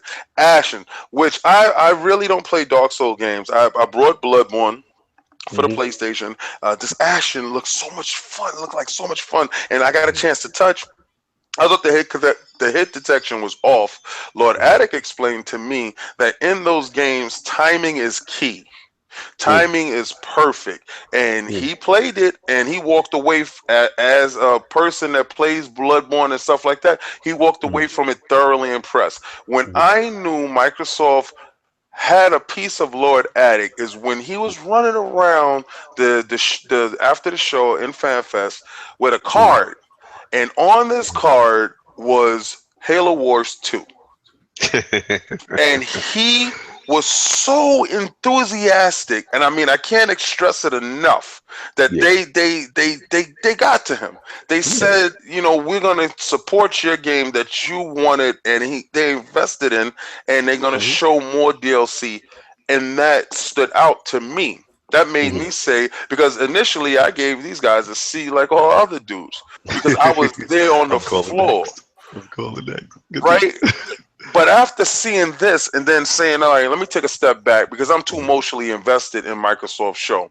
Microsoft's show from beginning to end was a quality, top-notch service. Now, watching it at home on 4K really brought about exactly what they was about. They was about the premium 100% experience. If you're not seeing it or watching it in that fashion, you're doing yourself a disservice. Phil, got a chance to talk with Phil after the show, and I got a little bit more insight on why they ended with Anthem. Right? That's on fact. I have witnesses that was there. It was a business move, and of course you gotta appease everyone. So yes, I would love for them to have ended on their IP, which was Crackdown, which is dropping date and day to the Scorpio, the X. But they couldn't. And financially and business-wise, remember, never forget EA Access is only available on Microsoft system. So that comes with certain things, you understand? So the fact that it's still exclusive to them speaks volumes in their partnership and their relationship. And then see, everyone knows in partnerships and relationships is always give and take. So that's where that ended. Okay. And your ranking? My ranking, I give Microsoft an A. I give Microsoft an A for content, delivery, control, pacing, and pure hardware at the end of the year. Yeah. They're the only developer and only console manufacturer that's bringing out a console at the end of this year. That is huge. And that didn't take away from all the IPs and the different diversity of software that they displayed. So it was in conjunction with the software. So you had hardware and software merging to bring you that apex. Let me get right back to my game of the show again, which was shown perfectly in Microsoft format, Assassin's Creed Origins. Spectacular. Microsoft showed it in all its glory. It shined brightest on Microsoft stage. It was a great game playable wise. It was a great game visually. And I honestly know for a fact that I'm going to go pre-order this game right now. And I'm not going to play it until I play it on my Xbox One X. But that's correct. Microsoft gets an A. They don't get an A+. But they get an A. And just like Lord Attic said, hope and show. And this is, remember, Phil, AP, after Phil, everything after Phil is how we're going to start chronologically saying this is how Microsoft got back to their position. They start with power, they come in with the games, and the narrative is going to start to shift. Oh, can I jump in? There you go. I'm done. Go right ahead. Go right ahead. Man, you got Lords making some points, and man, so many emotions right now. So I'm trying to gather it together. And I think Lord Attic and Lord King have made some valid points. I think that I think being at the conference is a negative in a sense, in that when you're there, you don't get a chance to really experience it the way you should. And sometimes, you know, certain perspectives are lost. And I do feel that all the points you made, there's a lot of validity to a lot of the points you're making. Now, remember that this is Lord Cognito's impressions.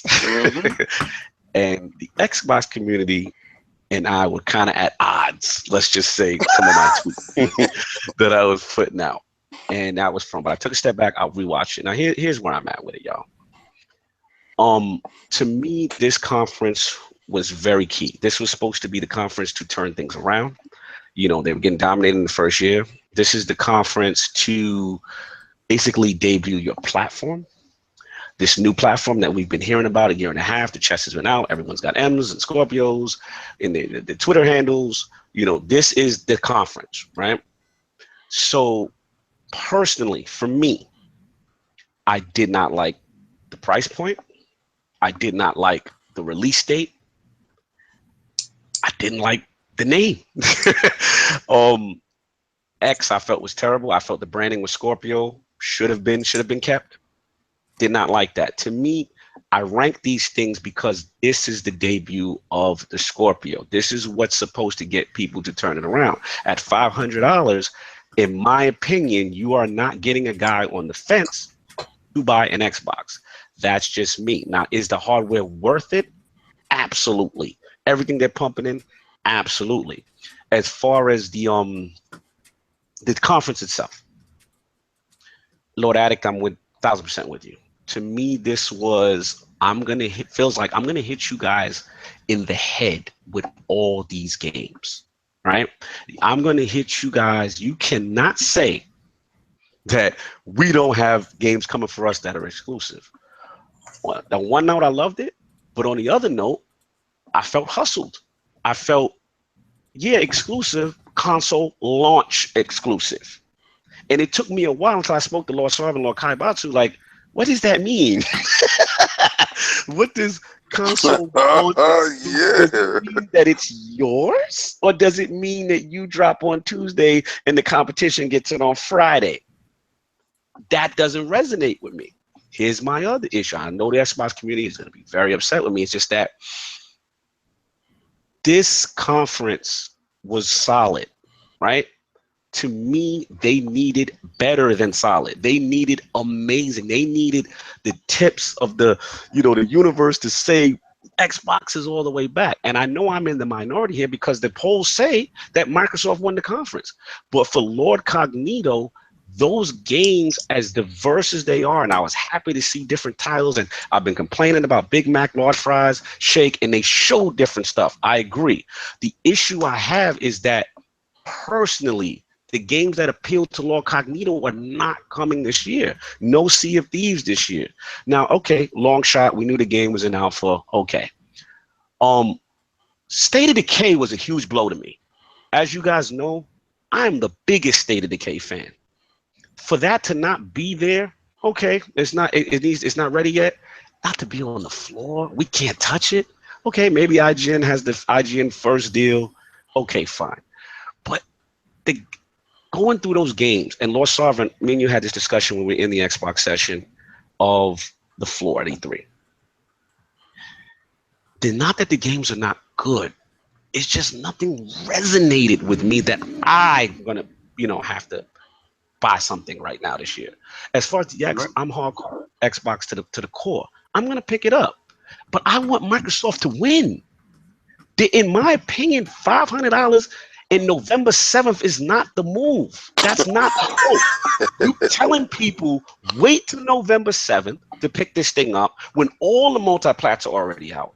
Then it's like, okay, let's be honest, the Digital Foundry stuff is coming out, and whether or not, I don't want to get too much into the controversy as far as whose fault is it developers.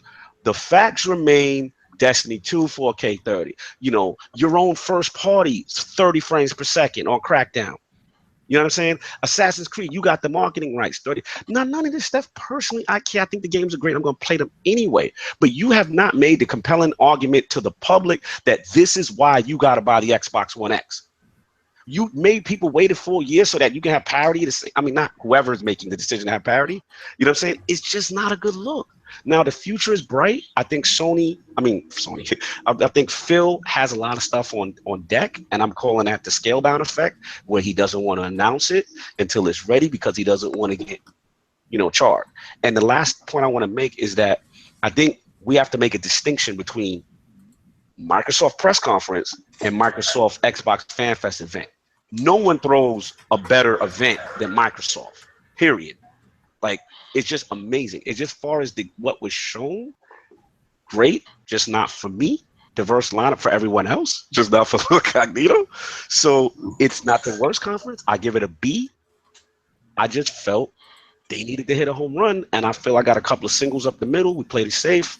You know, price I think was a misstep. You know, the Scorpio thing was a misstep, just as a whole for me. I really felt $400. You know, September, October. That's when you're coming for the throw. That's when you're competing. November, but that's me. I know Sav has some points on this. I got my rant's off. All right. Well, I think with me, I think you and I concur on a lot of our points. I think the first time I watched the conference, I was watching it back in the hotel, and we all know that the internet over there was horrible and spotty. So that kind of put a damper on how I felt about the conference. But in general, I just felt that the pacing was a little weird and off. But apart from that, watching it a second time at home, watching it in 4K, like Lord King said, it really puts into perspective what they did. And to be honest, I think they did a pretty good job all around. Let me go with my cons first. My cons, I don't necessarily agree with Lord Cognito about the price. I get it, because I'm the one that wanted it to be. I wanted it to be 400 so it could speak to everyone and they could really have a go at going at Sony's neck. And they conceded that. They just said, you know what, this is not what this is. They spoke to us, who they've already been speaking to for years. So, you know, 500 was to be expected. The film made it clear that they could not have put out the machine that they put out for anything less than 500. So I understand that, and that's fine. I think dropping the price at the end of the conference was a mistake, because they saved it almost as a mic drop moment. Oh my God, thank you. And it wasn't that. If my thing is, if it's 500, you get out in front of that early, you say it, and then you show me why you're charging me 500 for this console. And I don't think they did that. And again, not to interrupt you, just real quick, Sav.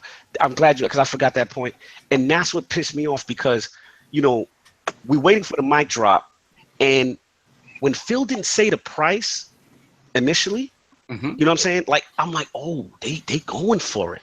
I said it's 4. I said it's 4. Right. It's 4. I said 400 because at the end of the day, if it's 5, you've got to announce that first. You've got to get the sour taste out of everybody's mouth. Here's the Xbox One X with the nasty name and $500. Now let's continue with the show. All right, good, Sav.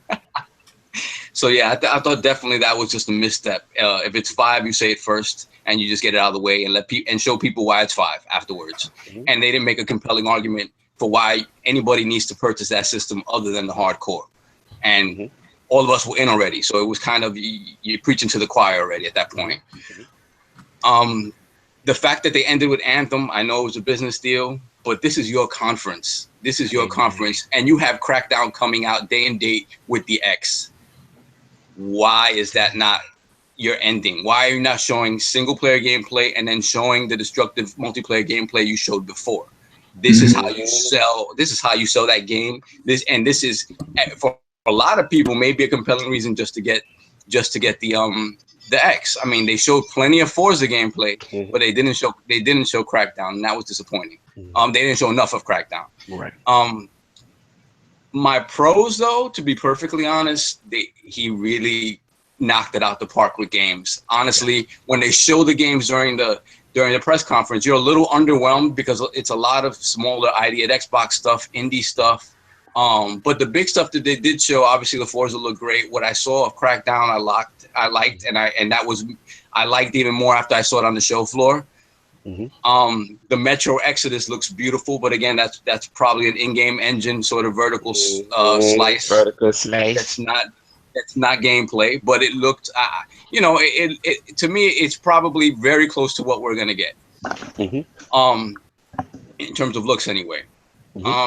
And then all the idea at Xbox games that were on the show floor, obviously, when you show them in a sizzle reel on screen, it's maybe not as exciting as what you want to see. But seeing all this stuff on the show floor and getting to touch a lot of it, I mean, these games are quality games. Yes. I mean, to have PUBG, that's huge. Huge. And that's a true exclusive. Yep, huge. Absolutely. I mean, Super Lucky's Tale looked amazing. Path of Exile was beautiful. I mean, The Last Night, which they only kind of touched upon in their conference, and then seeing it again at the PC conference, absolutely blew me away. So, I mean, when you talk about the Battle Chasers, the Strange Brigade, that other game that we played that was kind of like a hero shooter, the Raiders of the Broken Planet, looked and played beautifully. All of these games, absolutely beautiful. So in terms of can I ask you a quick question though? And this is to the guys, all you guys with the diverse lineup. And this, I saw a tweet from Solid Rev and Red Dragon, and it's like, all I'm saying to you guys, and you're right, these are quality games. I don't want to disrespect them in any way. All I'm saying is, you're launching a Scorpio. Do you feel that these games showcase Scorpio? No, not at all. Like, that's all I'm saying. They're amazing games. They're amazing games. And as much as Phil has talked about improving the Xbox ecosystem and making it the best place to play, adding the Game Pass, the changes they've made to Xbox Live. I mean, he wants it over time to become the place you go and you can have EA Play. I mean, what's the EA service? EA Access. EA Access, right? So he's gonna create an ecosystem where anybody could come play. They don't have to invest a lot of money, and they'll be able to access a wide variety of games. And I get that. But again, these games were great. They played great. I saw them firsthand. They don't make a compelling argument for this super powerful system. They just don't. And I think that's where they failed. Well, that's kind of, sorry to jump in, that's kind of the same thing as the Pro. We're starting to see the benefits of the Pro now opposed to in the beginning. And I feel that that's the same growing pains with this refresh thing that we're all new to. Microsoft is doing the same thing. That's just my opinion of it. And again, anybody that purchased a Pro in the beginning for the price point, and now that you can get a Pro at a cheaper price point, will feel jaded in that aspect. We will feel jaded the same way when Microsoft actually starts to bear fruit with having a more powerful console and the price point is a little bit lower. Same thing. Absolutely. That you always, if you're the first one out there, you're gonna feel it, and if there's nothing specifically created for that console, that you're just gonna get better frame rates, better textures, things like that. You're not really gonna see that big difference. So again, I think they failed in that regard to present a compelling reason why you need to buy an Xbox X if you're not us. Yeah. But apart from that, they really did deliver on the games. I'm excited to see what new stuff and new first-person IP that he says are coming, but they're ways off. There's no point in talking about them now. It makes sense. Right. It makes absolute sense. So I gave him a strong B+. Okay. All right. One more thing to throw in there. Sorry. The reason why the Destiny is running at 30 frames per second on the Xbox One X and not 60 frames per second is being held back by the regular Xbox.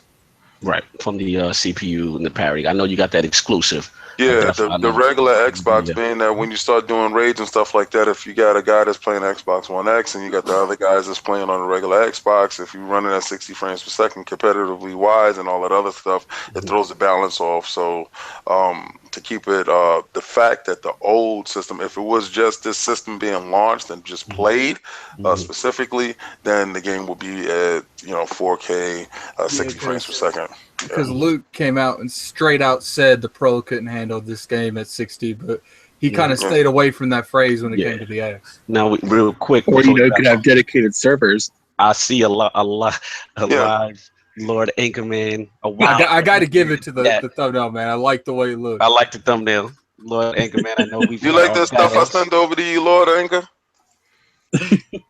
Because they had a whole presence for you at the show this year, and they had a whole little section that I think you'd have left with another suitcase for all that swag, just only completely for a Fallout. It was ridiculous. Oh my gosh, man, I was so mad. So, Lord Anchor, man, I know we've talked for a bit, so I want your hopefully brief impressions. Our show's been kind of long, but I definitely want your impressions. You've been dying, chomping at the bit to get in here. So, Man, I just what's want to your say, impressions? I hope you guys had a great E3. I Absolutely. love We seeing missed the you, man. pictures Team kept sending me. Yeah. Looks like you guys have a lot of fun. Absolutely. We missed you this year. Missed you Now, this year, buddy. I do want to put something up while we talk on from screen share because I thought it was funny. Mm-hmm. But while that's going on, Lord Anchor, I need those impressions. Yeah, I specifically Microsoft. Yes. Talk to me. That picture. AJ, you gotta talk so people see it. Yeah, I see it. That's man, ridiculous. Oh, That's my ridiculous. Lord. Ridiculous. Oh my gosh, that's great. Oh my God. Yeah, I was So in your a impressions? position with E3 this year because I had been there before, but I wasn't there this year, and so I was looking for something. But my thing with E3 was I just wanted to see from Microsoft. I wanted to see something that was competing against the narrative. The narrative being Microsoft only cancels games and they aren't making anything new anymore. I wanted to see something to compete against that, and a new game would have been perfect.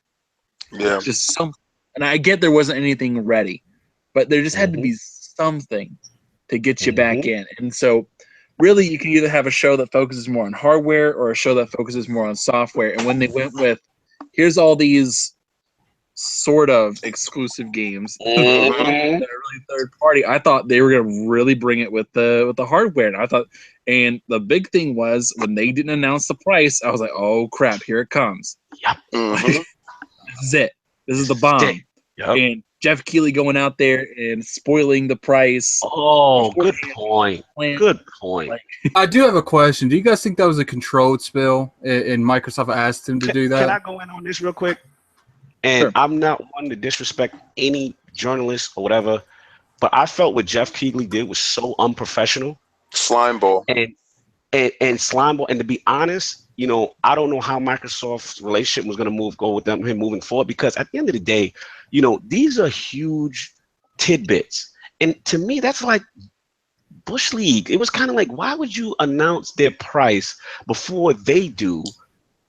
I didn't get the logic behind that. Like, what was he doing? Like, were you scoring points with the gaming community? Because yes, you are correct that it was 500, but like, why would you spoil a press conference in that way? That was a huge thing that people wanted to know. I don't know how you guys felt about it, but I was very upset with Jeff Keighley with that. I mean, also at the same time, Microsoft tried to hide that. It really did. Like, because they did a good job keeping leaks away right after the OG backwards compatibility.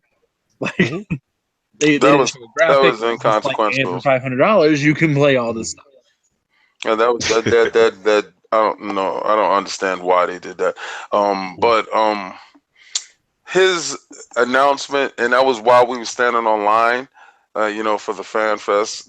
His announcement that went out was very unprofessional, and like Lord Cognito said, I don't know how we move forward even dealing with that dude. I don't give him any traffic towards this. I don't watch none of his stuff anyway. He always came off as a slime ball to me, opportunist.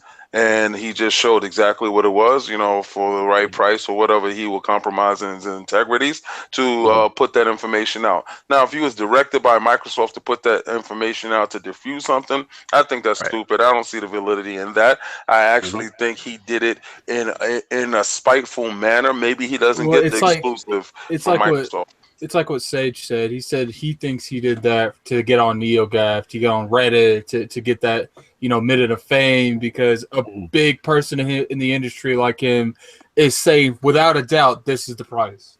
Yeah. And what's crazy is about the whole situation, he's never really done anything like that in the past. And he was actually getting snappy because when people were saying, hey, you may be wrong, whatever. Actually, Luke Smith from Destiny 2 actually said what you guys are saying, which is he did that. Oh, this wild theory that Jeff is doing this to to lower expectations, and then Microsoft's going to come out with the real price or whatever. And then he fired back at Luke Smith from Destiny and said, okay, if my price ain't 500, then when you interview on my show, you better tell me what if Xbox is running 60 frames per second Destiny. And I was like, what? whoa, like, from Jeff Keighley, like, I didn't get it. I didn't get it. Continue. I think to spite him, they should have dropped it by $20. By $5, they should have dropped it. $49.95. Just to spite him. Mm-hmm. But Yeah, continue. It was really like, man. And that's the thing, though. But like, also, someone else pointed out, you know what he did about 10 minutes afterwards? What's that? He advertised for the VGAs. Oh, there it is. Oh, He got it. All attention was on him, and hey, the VGAs are coming out later this year. Like, there it is. So overall, your impressions of Microsoft show? But yeah, I think Microsoft's going to be kind of keeping them a little more arm's length from now on because of that. And yeah, but that's a side thing. And I wanted to see the show as I want give me one new game from you. One new AAA game where I can kind of like focus on and think about, and they didn't have anything. No Sony was the same way. Not a Mm-mm. single brand new AAA game. For you, right? That me and you are the same mindset, Anchor. Yep. I wanted to see one thing. That's it. It could have been a teaser. It could have been something. I don't care as long as it was a brand new game to show off. And they just didn't have anything, which really pissed me off. And I was like, okay, you're already gonna come in there with $500, but what do I have to look forward to? Right. Crackdown? You mean the thing you didn't show me?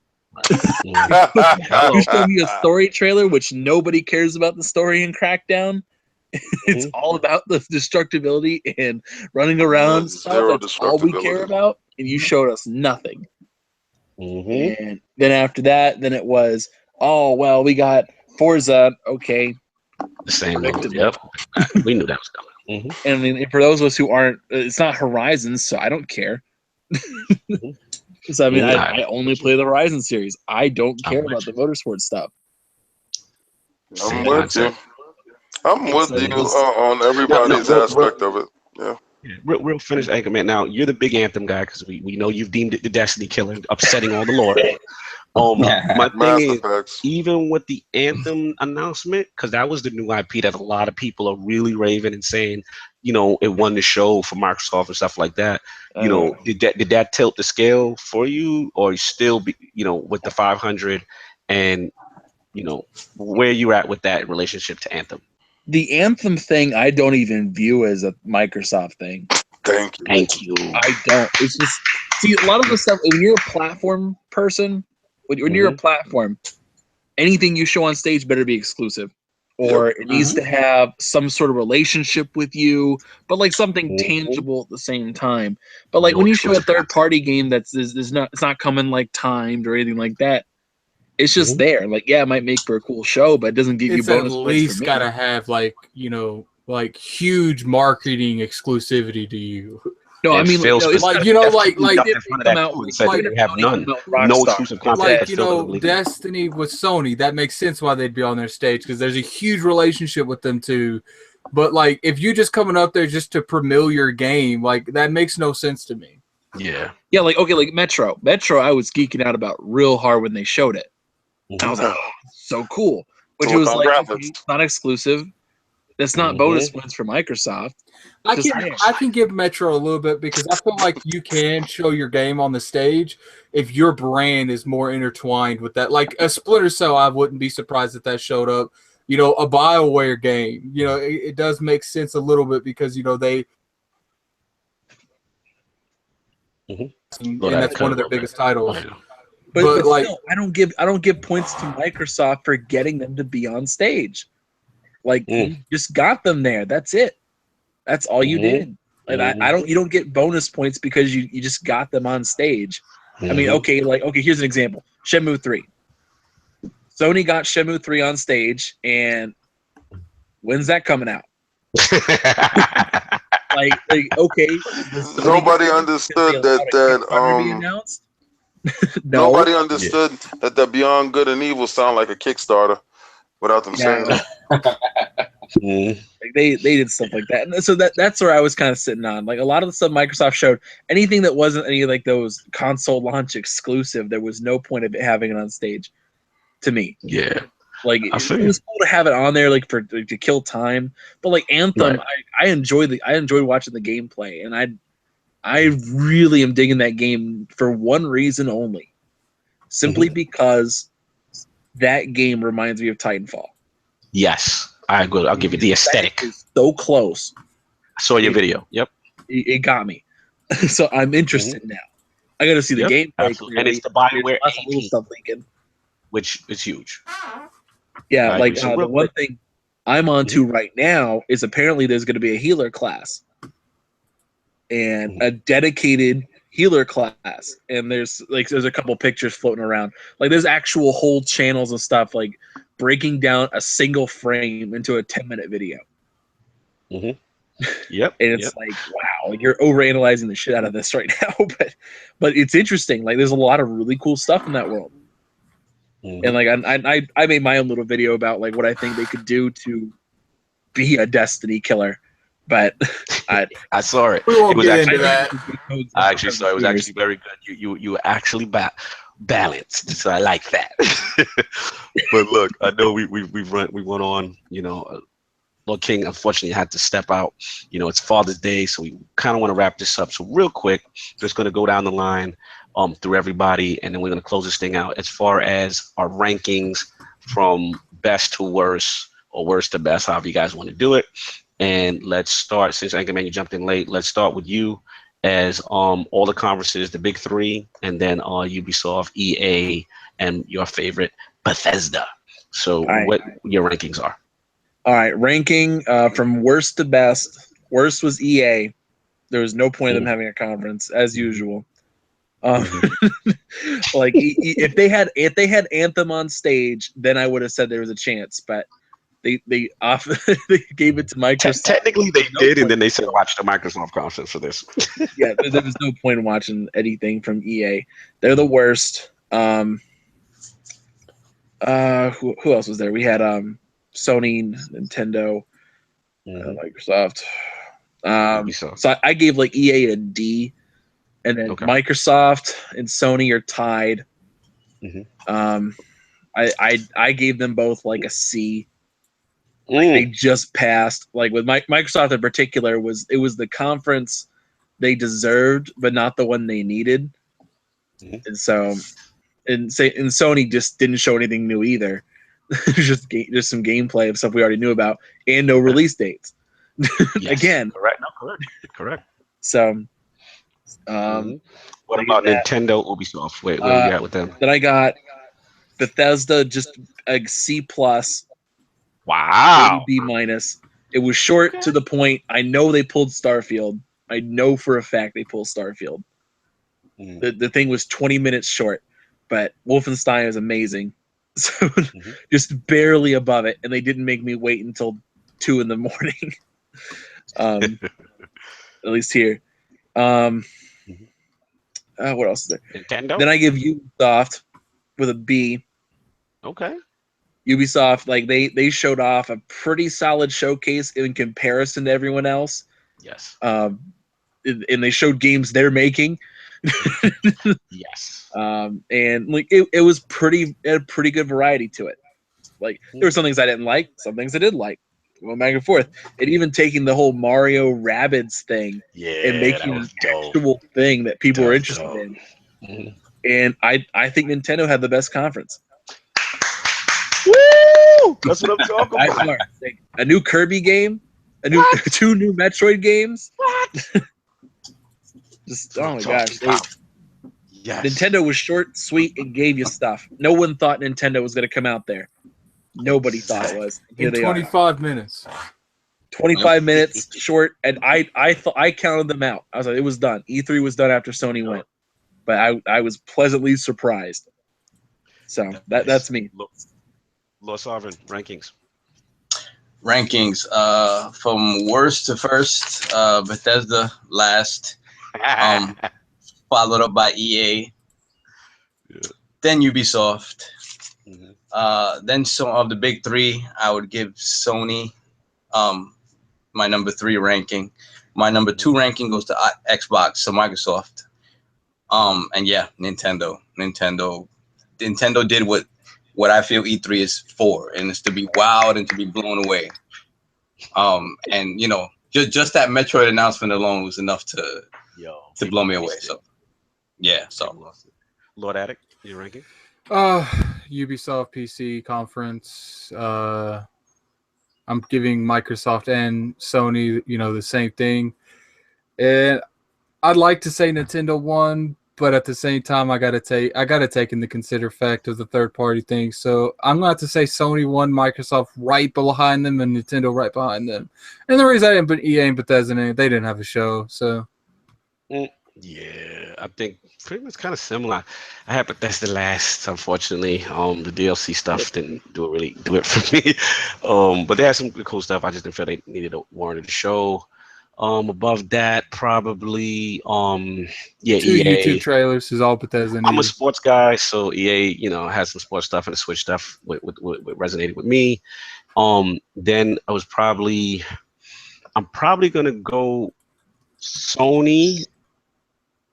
As much as I loved it, just what hurt it was the what you call it, you know, the release date stuff. Now there's this weird mix between Ubisoft and Microsoft for me, which is kind of like they fall in that same kind of category. But I felt Ubisoft show I just feel that Microsoft had more volume for everybody. So it's kind of like that little tie there going on with that. And then I got Nintendo. Yes, number one. I mean, they completely knocked it out the park. Short, sweet, essence of stuff that is coming out in 2017. That's this year, and I'm very excited for the future for them. So I think they made people. They gave people a reason to buy the Switch now. You know what I'm saying? That's how I felt about it. So that's how I got it. And again, we apologize for going extra long. I know Lord King had to get out of here, and happy Father's Day, everyone. So we're just going to do these outros super quick if we can. Lord Addict, my brother from another mother, what's going on with you? Where can the people find you? What's happening? You can find me on Twitter, Lord Addict ILP. You can find me on Xbox Live, you know, any kind of gaming surface. It's room to kill. Definitely tune in Tuesday for the Planet Xbox. It's my Kid Smooth's podcast. I'm the co-host on there also. Mm-hmm. But yeah, it was a good show. Thanks, Lord Anchor, for showing up. Mm-hmm. Absolutely. And Lord Sovereign, where can people find you? Well, first of all, happy Father's Day to everybody. Mm-hmm. Definitely can find me on Xbox Live at BX Sovereign, PSN BX Sovereign, one word, and on Twitter, Lord Sob ILP. Oh, and a quick shout out that I didn't mention before, Tim Dog. I met Tim Dog on a flight back from LA, New York. Nice. Shout out to Tim Dog, very nice guy. Mm-hmm.